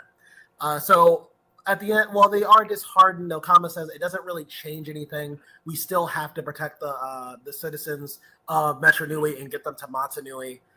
So we're just going to keep going on. But the Okama is not entirely convinced. We also cut to the... Oh, by the way, this is the tower. This is the play set, by the way. They actually made a play set for this. The Tower of Toa. I think it's a pretty cool play set. I've seen better, but I do like actually having a visual of it and having a toy that people can play with. So cool. Why are you so rude? I'm thinking better. We cut to the future with Taraga Vakama and Taraga Tahu. I mean, no, Taraga Vakama and Toa Tahu. And Tahu's like, man, that's weak as shit. You let Makuta choose your Toa? And Taraga's like, listen, I might be old, but I'll whoop your ass. You better shut your mouth a little bit. And the rest of the Toa kind of console Vakama's like, no, it's okay. Listen, like, you might have been chosen by the Makuta, but you're still like, you still were like the model Toa. Like, you still held all the Toa beliefs. And Vakama just kind of laughs. Everyone's like, yo, what the fuck? Are you good? And he's like, well, listen, let's just say the story gets a lot darker than it is already. So, buckle up. So next time we come in, it seems like we're going to actually start following the events of the movie, because all of this was not in the movie except for the intro sequence. So now it seems like we're getting to the movie, and knowing how that goes, things are going to get a lot darker from here. So I actually really did enjoy the Zivian arc. Again, it's one of the top 5 battles in the Biotical universe I've seen so far. Seeing the Toa kind of try to be themselves while also struggling with their inner urges, it was really fun. Basically, it was an excuse for them to act out of character, but also, still like be in character while doing it, if that makes sense. Again, this is on Crosswire Geeks under the Biological Chronicle section. This is Biotical Web of Shadows. So, see you guys next time for the next review. So, I don't like how Bionicle is. I don't even know what you said. I don't like that this is how Bionicle racism ends. With thunderous applause? Giant kaiju fights. We had a Godzilla kaiju fight. They did Godzilla and Mothra. Where's the debates? The debates? We don't have the Bionicle fan base is too small. I barely found the artwork I did.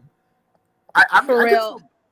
Jake, how does it feel to be a part of a very small fandom like me? No, it's like annoying because Bionicle has some really good like cinematography in the books, and I want to find them and show them to you guys, but like it's the fan base is so small, there's not a lot of concept art for it. I'm like, damn, this would be so cool. Like I would love to get artwork of this fight scene because the things they describe is like fucking awesome. Like that they even have a line in the book I really like where I think Sidorak, this is like Sidorak cursed in a language so old it existed when Matanui was new. I was like, damn, that's like a good line. But I don't know. I wish the fan base was bigger, and hopefully it'll make a resurgence. Who knows? You gotta start posting on Tumblr. There you go. Gotcha. But alright then. I guess with that we should move on to the next book then. It's mine. Oh. Yeah, we actually get the Christmas issue now. Instead of last week. But rather than doing last week and having 2 issues to talk about today. So Jake, Austin, you ready for this? I guess, yeah. You ready for the love triangle to turn into a love polygon? There are more love plots in the story that can just be like a story. No, because it needs to be messy. Okay, I talked to the writer about this. Anyway, so I'm talking about Marvel Voices Avengers Academy issue 27, also known as Room at the Inn. So let's hope that I don't get kicked out. Yay. Anyways, we start off at the academy the night before Christmas, And so we see Lunella, Normie, and Justin going inside the building while Justin is holding a naked guy. If you guys don't remember, this is Blackheart. He went from twunk to twink. That's not how that works. It's usually twink to twunk, but you know what? No judgment here. So they're like, hey, A little help down here. Can you turn to the next picture, please? I forgot this was the first picture. Thank you. They're like, hey, a little help down here. Like, did you guys lose a demon in the lawn? Like, he's naked. If that helps. Like, is there any room? And so everyone else, I don't remember if that was one of the pictures I posted. Let me double check. What pictures did I send you guys? Okay, no, we're good. So basically, everyone else who isn't those four. So basically, Metal, Kid Immortus, who is a new member, Aaron Fisher, Cap, Hazmat, Bloodline, and Escapade. They pull up, and so obviously, Brielle and Sheila are like, oh hell no, absolutely not. Like this guy kicked our butts and spooked us out. Like he wasn't really a twink before, but you know what, whatever. And so Justin, being the sweet himbo boy that he is, he's like, but he needs a place to stay. And so then they lay him down on the couch using Justin's shirt to cover his junk because, you know, this is a Marvel comic. We're not allowed to see peen. But we can see guts, though. No peen allowed. Okay, Jake? No peen. Jake. Understood. Yeah, what? Exactly. No peen. Yeah, no peen in our Marvel comic. That's for the fan art. Understood. Yeah. So everyone else is like, okay, who the hell is this guy? You know, and all this other stuff. And the tension between like Justin and Aaron are there, and like Aaron's like, okay, Justin's right, we should help people in need, and Brielle is like, oh yeah, of course Aaron agrees with Justin. And they're like, hey, like, can we just not for 5 seconds, okay? And so Justin, sweet baby boy that he is, he's like, hey, don't you guys believe in the spirit of Christmas? And so we just go down the list. And so Aaron's like, I'm actually Jewish. And Metal's like, me too. And Lunella's like, I believe what I can prove. And Sheila and Hazmat are like, I don't fall for scams. The same, but in a much meaner way. And Brielle's like, I mean, I guess I believe in like that stuff. And so Normie's over here is like, oh yeah, my grandpa used to say that Ebenezer Scrooge was a cuck. And if you don't know what a cuck is, Google is free, bestie. Go on Urban Dictionary. Right, Austin? You got to go on Urban Dictionary to learn. Anyways. So, yeah. So, Nathaniel, or Kid Immortus in this case, is like, oh, yeah, in the 13th century, like, yeah, we don't really do that. So, and so guess what? Our not-so-favorite twink, because he just woke up, and when I tell you that all twink demons look like male twink demons, they all look the same. Just different color palette. They all look the same. Okay, Jake? They all look the same. Every last one. Every single one of them. Just a different color palette. Thank you, Jake. Thank you. And so he wakes up and he's like, I'm the son of the devil made flesh. It's like, no one asked, bitch. No one fucking asked. Go back to bed. So Justin's over here is like, okay, so it's kind of a mixed bag. So Justin brings Blackheart to his room to give him some goddamn clothes. Because guess what, bitch? He don't have clothes. He was a demon earlier. Now he has a human body. So yeah, I guess. So he's like, yeah, sorry, this is like a little big on you. You know, like, but you'll make it fit. It's fine. And so Blackheart is like, oh, it seems a bit odd to be ashamed of one's nakedness or what one is, you know. And so they start chit-chatting, as you do. And he's like, especially in your case, like, you serve the demon Sidorak, don't you? Like, you're his thrall or whatever. Like, I can smell him on you. He fills you with power. However, fumbling. It's like, hey, you got to read his miniseries, man. Justin had a miniseries on Marvel Unlimited. It was pretty good. I didn't talk about it on here, but it was pretty good. Because if I talked about it, we would have been here a lot longer. And so Justin's like, dude, just like put on the clothes, please. And so Mr. Twink over here, which is what I'm calling him, he's like, hey, Sidorak's a fool. Like, you should serve me instead. Like, I'm the left hand of hell. Like, just swear to me and I shall make you the lord of this earth, you know? You could, if only you bow to kiss my feet and all that jazz. Or if not mine, maybe I could kiss yours. And it's like, whoa, bestie. Whoa, bestie, calm down. Jake, tell him to calm down. Yo, keep it calm, keep it chill. Like, we don't need this to be a polygon. This is already a polygon, bestie. like someone on Twitter posted the whole like polygon of all the the chart of all the relationships in Avengers Academy. Motherfucker, this twink pulled up and was like, I'm gonna make this even more complicated because why the fuck not? So we cut over to Metal and Sheila decorating a tree because you know what? Why not? Fuck it. And so they're having a good time. They're chit chatting, and so like Metal asks if she's doing okay, and Sheila's like, "Oh, I talk with Brielle, some nightmares, but nothing like what you have." And I didn't send the picture, but in the panel where this is happening, Metal's holding up a picture of the original Avengers Academy, and it's literally just a recreation of the original like cover of it with the whole squad. That was kind of sweet. You know, that's kind of slay. And also my bracelet broke. Slay. What the fuck, Hot Topic? Anyways, so yeah, so he's like, oh yeah, I will still be here in M-Plate's claws if you haven't saved me and all that jazz. Can you switch to the next picture, please? Just next picture, please, Jake. Jake's Nation. Thank you. Hey, no, that was it. That was it. Oh yeah. Okay, next one. There we go. There we go. Anyways, so Metal helps Sheila up, put the Captain Marvel star on the tree, and she's like, "Hey, I love you, dude."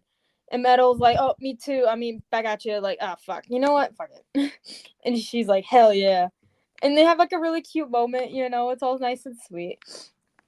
And so Justin runs down in a panic back to where everyone else is, and you know, Sheila's like, "So, did Blackheart get in your pants okay?" And he's like, "What? No, those."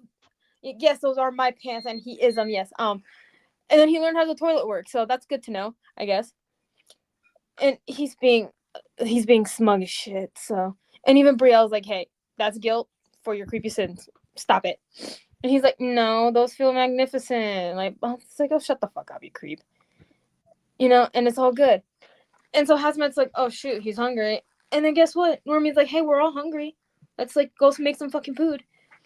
And so Sheila and Justin are like, "Okay, food dinner, like food time, food dinner, yes."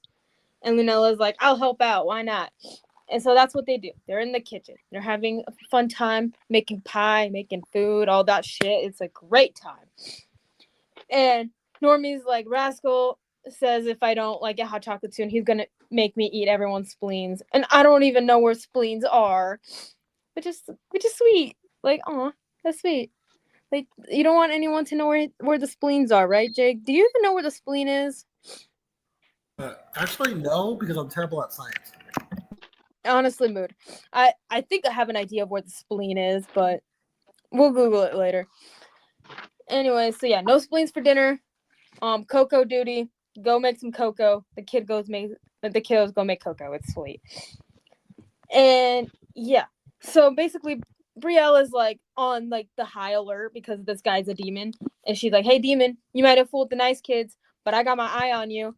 And he's like, "Well, I hope you do. I'm too beautiful to behold, as are you." It's like, gross, man, gross. She got a girlfriend. Okay. And so Kid Immortus is like, "Hey, like this is so much nicer than the Hive Mind Christmas bombardment in 3127. Don't pull up for the Christmas bombardment in 3127, okay, Jake? Don't do it. It's not a good idea." Understood. Got it? Okay, cool. Anyway, so Hazmat's like, "Okay, who the hell is this guy? Who the hell is this kid in the Coke?" And so guess what? Doesn't matter because dinner is ready. Mac and cheeseburgers. Why not? Hey, I want to actually try that. Sheila, hit me up. I want to try some of that. Anyway, so Justin's like, "Anyone want to say grace? Why not?" And God damn it, Blackheart, shut the fuck up. No one gives a shit. Like, would anyone else like to say grace?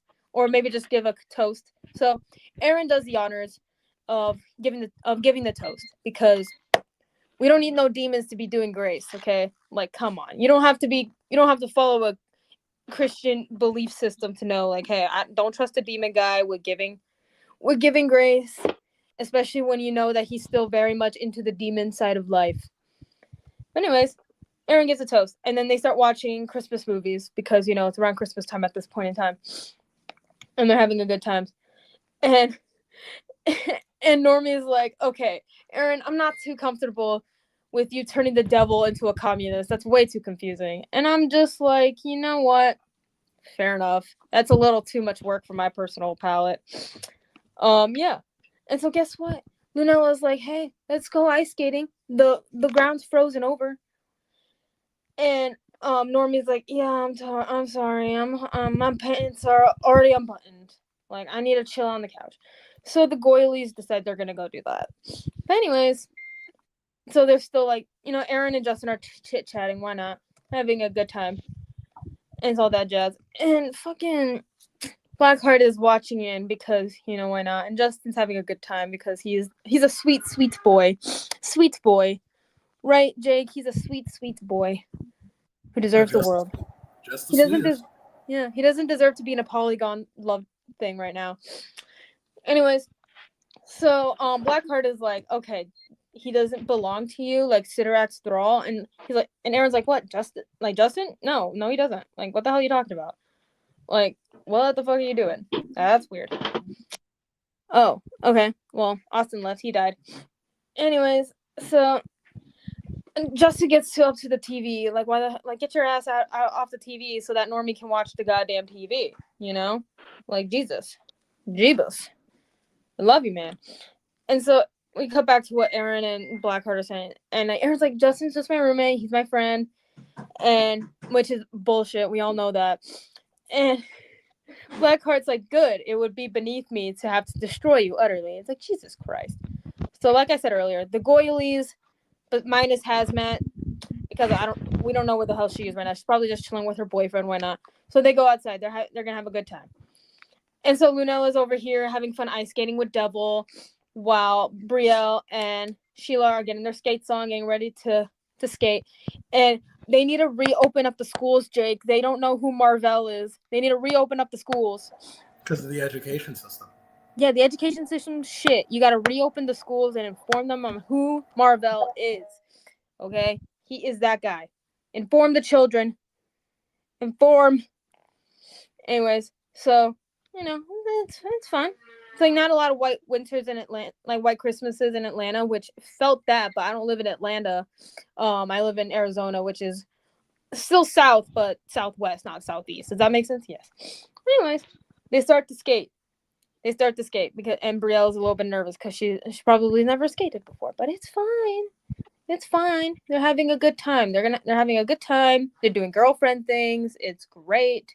And guess what? Can you switch to the next picture, please? They kiss. Jake, they kiss. Oh.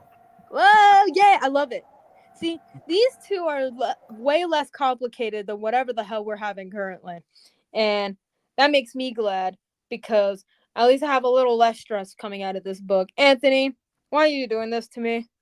We could have just kept it at a love triangle, maybe a love square. But now we had to add a demon twink to our roster. Fun times for all, besties. Fun times for all. Anyways, we see some snow and we hear a fwoom. And Carol pulls up finally. Carol, where the hell have you been this entire time? Like, and she's like, what the hell happened to you guys? Like, I had to, like, cross half the solar system just to find you. And so Brielle's like, oh, yeah, Macran's crystal unplugged itself. And Sheila's like, oh, yeah, we're kind of in factory reset mode right now. So, sorry about that, I guess. And also, like, it was not their fault, Like, we had to, like, help some kids. It's fine. It's all good. And so Normie and some of the others pull up outside and they're like, oh, yeah, then the devil showed up. He's kind of like our friend now. And Lunella's like, can we keep him? And so Blackheart's like, oh, Carol Danvers, I've seen your deeds. There's a special spot in hell for you. And she's like, great, we could carpool. And Kid Immortus is like, hey, maybe we haven't met before chronologically. And, like, Carol's like, who's this guy? And it's like, you don't...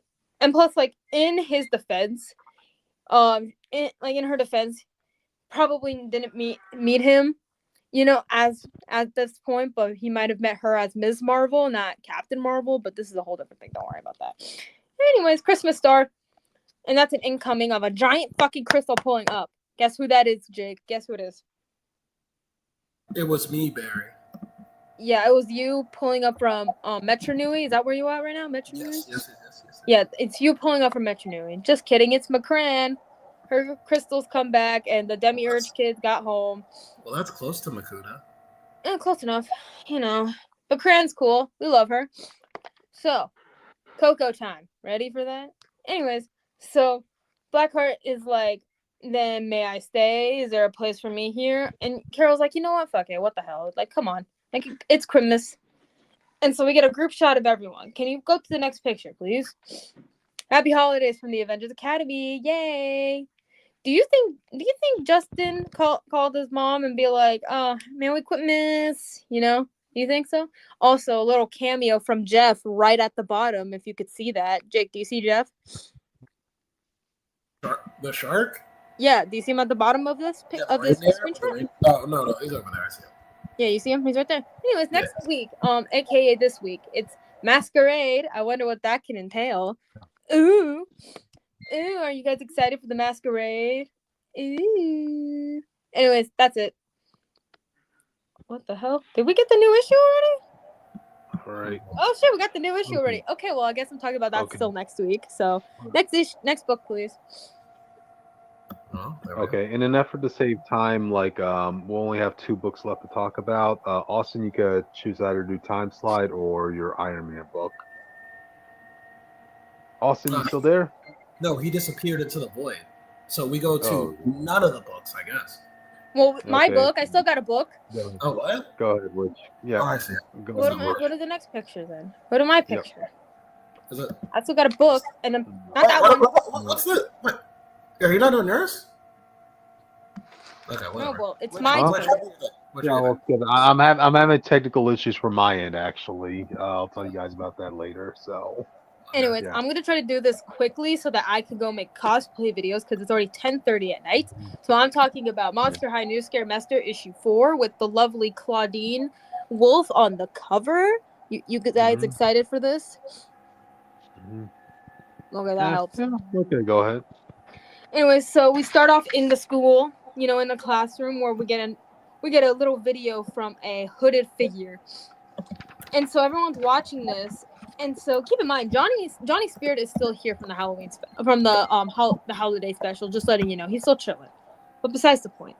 So Claudine is like, okay, what's everyone watching? Like, what's happening here?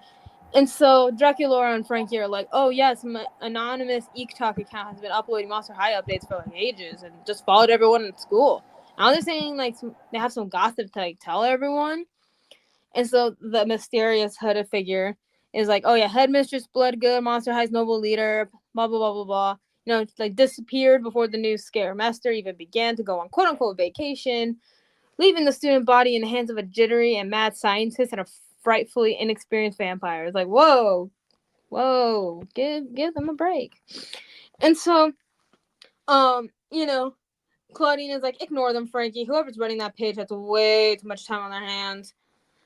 And so Draculaura is like, right. But they're right. Rick, remember when I mentioned Bloodgood just like vanished? Claude and the Student Bloody Council were totally freaked out about it too. And Claudine is like, okay, I believe it is Headmaster Frankenstein's like to make an announcement, Drac. Like until then, it's just some gossip, some gossip. Anyway, so Heath asks Deuce if this seems like legit and everything, and even Deuce is like, okay, no way, Heath. Like this is just one of those mean-spirited ghouls, like stirring up a gossip page. You know how it be. Plus, like we all know that she ain't on vacation. Like it seems a little bit suspicious that Bloodgood would be on vacation. But anyways, so we cut over to one of the, like that one accounts, like spewing some stuff, posting a video of like Deuce saying like, hey Claudine, like what's good? Just like in a kind of like Deuce manner, because if you know anything about Deuce, you know what's up. He's like, he's pretty chill with a lot of people. And so he's like, God damn it, not again. And so Heath is like, yo, I thought you were like reigniting things with Cleo. And he's like, I did, and this is not what it looks like. If she sees this, she's gonna lose her shit. And guess what? Cleo loses her shit because I would be pissed too. And the twins aren't helping this. Meowlity and Persephone, they're not helping at all with this. But anyways, they're in PE class now. They're throwing dodgeballs and they're hitting a whole bunch of zombies with dodgeballs. Don't worry, they're durable. Jake, Cryptid, Austin, do not worry. They're perfectly fine getting hit in the head by dodgeballs. Rock solid. Okay. It's Yeah, they're school fine. after all, so yeah. They're zombies too, so they're fine. But they're having a good time. And don't worry, all my Jackson fans, he is still here at the school. He was not kicked out. Maybe because they did know that he's half monster. So I think he's fine. And whole tide would be fucked anyways. Anyways, so yeah, Cleo, Meowdy, and Persephone were like called out for gossiping, instead of getting their head in the game. They gotta get their head in the game. So we cut over to a football game. Or my bad, the grave ball game. Sorry. I forgot monster puns are here. And so Toralei is kind of stressed out. She's like, oh, one person is a no-show, and without her, the routine's a total nightmare. Like, this is fucked. And like Cleo's like, okay, I think Draculaura's been performing just fine. And plus, your fur has been standing on it, Toralei. Like, let me handle it. It's fine. Don't worry about it. And guess what? They're going to have a good time. They're going to have a great time. And that's all that matters. So anyways, so we cut over to Claudine and Toralei. If you forgot, they had a pretty bad breakup. It was not a good time. Not fun. So like Toralei kind of like gives Cleo the title of the captain, and she goes stand behind the bleachers. She's kind of annoyed. And so Claudine goes to check up on Toralei, being like, "Oh, how's it going?" And Toralei is like, "You should just be with the other ghouls. Like they need all the help they can get, especially your friend Draculaura." And Claudine's like, "Okay, like come on, Toralei, like you've been taking your anger out on Drac and all this other stuff." And she's like, "Okay, you think I'm pushing Draculaura because you dropped me like a stray cat?" And like Claudine's like, "Okay, I'm sorry about that. I'm just like, And she's like, "Okay, just think of yourself, yeah? Like I know Draculaura used to be one of the star fear leaders, and I know what she's capable of. It's just a mess right now because everyone just keeps dropping like flies. No puns intended, okay?" And Claudina's like, the team needs you too, Tori. Like, if you need a break, you should just take one. Like, despite what Cleo's been talking about, like, you're an awesome captain. And guess what? They do pretty all right for their fear leading like thing. Besides when Frankie, Drag bumps into Frankie, and she falls apart because she's made of different parts. Remember that, Jake? She's made up of different people's parts. It's great. That is the lore. Yes. Don't worry, we're fine. We're all good. And so Cleo goes to check up on Drag, and she's like, "Hey, like I know Toralei's been hard on you, but maybe you should take like some me time, take a day off." And she's like, "You want me to take a break? But is it because I've been a dreadful like fear leader? Isn't it? Like I could try harder." And Cleo's like, "It's not that, It's like you just look a little bit worn out." And Draculaura was really upset about that. She turns into a bat and flies away. It's like, hey, we've all been stressed out. It's all good. And so Claudine is like, "Yo, why would you say that? It's not like she can check herself in the mirror or anything." And Cleo's like, "Yeah, I'm concerned for her like a loyal friend should be. Like, since you're not familiar with the concept apparently." And so they start fighting a little bit, but don't worry, they calm down. They're like, "Hey, but trust me, it's not what you think." Cleo's like, "Okay, then what is it? Were you and Deuce ever like super close this summer?" And she's like, "I can't really tell you." And Cleo's like, "You know what? Well then, I'll let your silence speak for yourself." Like, "Okay, ghouls, looks like the game is over."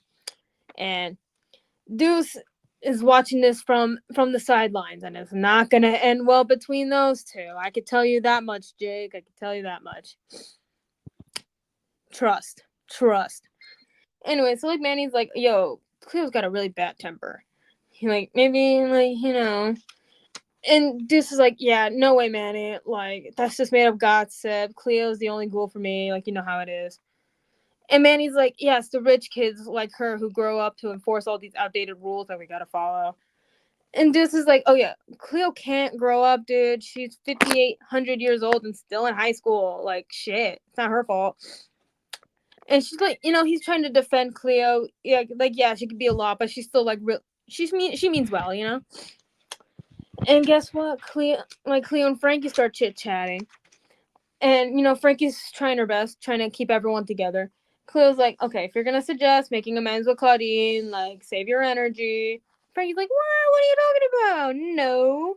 And that's exactly what she's doing, trust. And Cleo's like Frankie's like, I'm just gonna tell you that you're an electrifying standing captain. Like, you're doing great. And she's like, really? Like, you're not just saying that to encourage me because we're friends, like we're beasties, And she's like, beasties? You haven't called me that in ages. Like I gotta go. Like, my dad needs me, but we could talk about it later, beastie. And Frankie runs off. And guess what? Guess who hangs out, like, pulls up for Cleo? Guess. Jake. Who? Mummy girl? No, bitch. It's Deuce. Deuce and Cleo start talking. And Cleo's not happy. And Deuce tries to, like, defend himself, But guess what? Cleo's not having any of it, and she breaks up with him again. Sorry, Jake. I know you're a big Cleo Deuce shipper out there. My heart is broken. It's okay. It's okay. Trust me, it's all good. It'll be okay. And, like, by the way, his snakes can talk. And so basically they're like, trust me, you're better off. Like, it's truly for the best. So fun times for all, I guess. Okay, still got a couple more pages, so sorry about that. So anyways, Frankie pulls up to her dad's office. And he's like, yes, please have a seat. So basically brings up, like, what happened on Eek Talk and, like, where Headmistress Bloodgood is and all that other stuff. Like, has anyone discovered who was behind it? And Frankie's like, I don't know who's running it, Dad, but if I did, I wouldn't tell you. And he's like, why is that? And she's like, because you're the headmaster, and I don't want to be known as the circuit leaker, I don't want to be a narc. Right, Jake? We don't like narcs. Frankie knows what's good. And so her dad is like, yeah, no harm done, my dear. Like, if there's nothing to report, then I guess you could take your leave. And Frankie is, like, quietly being like, well, there is something, but you didn't hear from me. But there's been some rumors going around that there's been normies attacking the school again. Like, that can't be true, right, Dad? And so he's like, no, that's impossible. As long as Draculaura's blood remains in the Monster High Foundation, like, no human can step foot on campus. And we see Draculaura writing in her diary talking about her human boyfriend at the time. I didn't read the book where we get introduced to this guy, so I can't tell you what happens. But to any Monster High fans who has read the book, please let me know, because I have not read it. I'm not the best at reading novels. I'm sorry. Anyways, so Frankie's like, that's a relief. And her dad is like, I know I'm headmaster, but you don't want to break the trust of your peers. Like, I get it. Like, but if you notice anything awry with Draculaura, please do inform me. It's for the safety of the school. And Frankie's like, well, she has been just really busy, but I'll let you know if anything changes. And he's like, thank you, my dear. Like, I know I haven't been the most present in the past, but I hope to change that soon. Like, I feel terrible that I haven't been there for you. Like, there's just so much happening right now. And so Frankie goes to hug her dad and she's like, it's okay, Dad. Like, we'll have all the time in the world to catch up once your headmaster duties are done. And so Frankie noticed something on the carpet. She notices a little small thing. She notices that it's an axe, like a hatchet earring. You want to know who that earring belongs to? You want to guess? Me? Yes, because you have hatchet earrings. Yes. I do. So she looks up and she notices the portrait of Headmistress Bloodgood wearing one of those earrings. And she starts to get a little bit suspicious on what's going on. And that's where the end of the issue is. I'm assuming the next issue is about our best girl, Ghoulia. Best girl, The cover is just her drawing her comic with her favorite superhero, Deadfast, and with her owl and all that jazz. So that's the end of the issue. Stay tuned for next month for more Monster High. Thoughts on the issue, guys? It was a Monster High issue filled with scare-tacular content. Yay! Thank you for cooperating with the puns. Listen, I know the lingo. I just don't like it. Okay. I'm not the best at keeping up with the monster puns, but I try my best. Oh my God. Gotcha. But all right then, audience. Yeah, we reached the conclusion of the episode. Oof. Yay! Wow. Since hang on, I forgot. I totally forgot. We have an outro, don't we? But yeah, you know, join us for Alcoholism real. next. Join us for now. Oh wow, woke up from the dead after we Awesome. called you twice. But welcome back. It's almost like I said, I didn't want to do my book, and y'all should have listened to that instead of. You didn't want to do Iron Man. I didn't hear anything about both books. Apparently, Why the does only he book look I like had. Orwell Peck? oh, here? Quentin said you had another one. Oh I- my I- god, he looks like If If Orwell I had another one, they just Justin. took me just adding books again, like you did Ultimate Spider-Man. The only one I asked was Spider-Man. Dang, bro. Well, look, I don't know. Also, Well, why the does point Aaron is- look like a twink here? Jesus Christ, what is happening here? So the point is, we're Hi, done for the audience. day. Hi, audience. Happy New Year. We'll see you see you all Thursday. next. We'll see you all next year. Bye. Bye.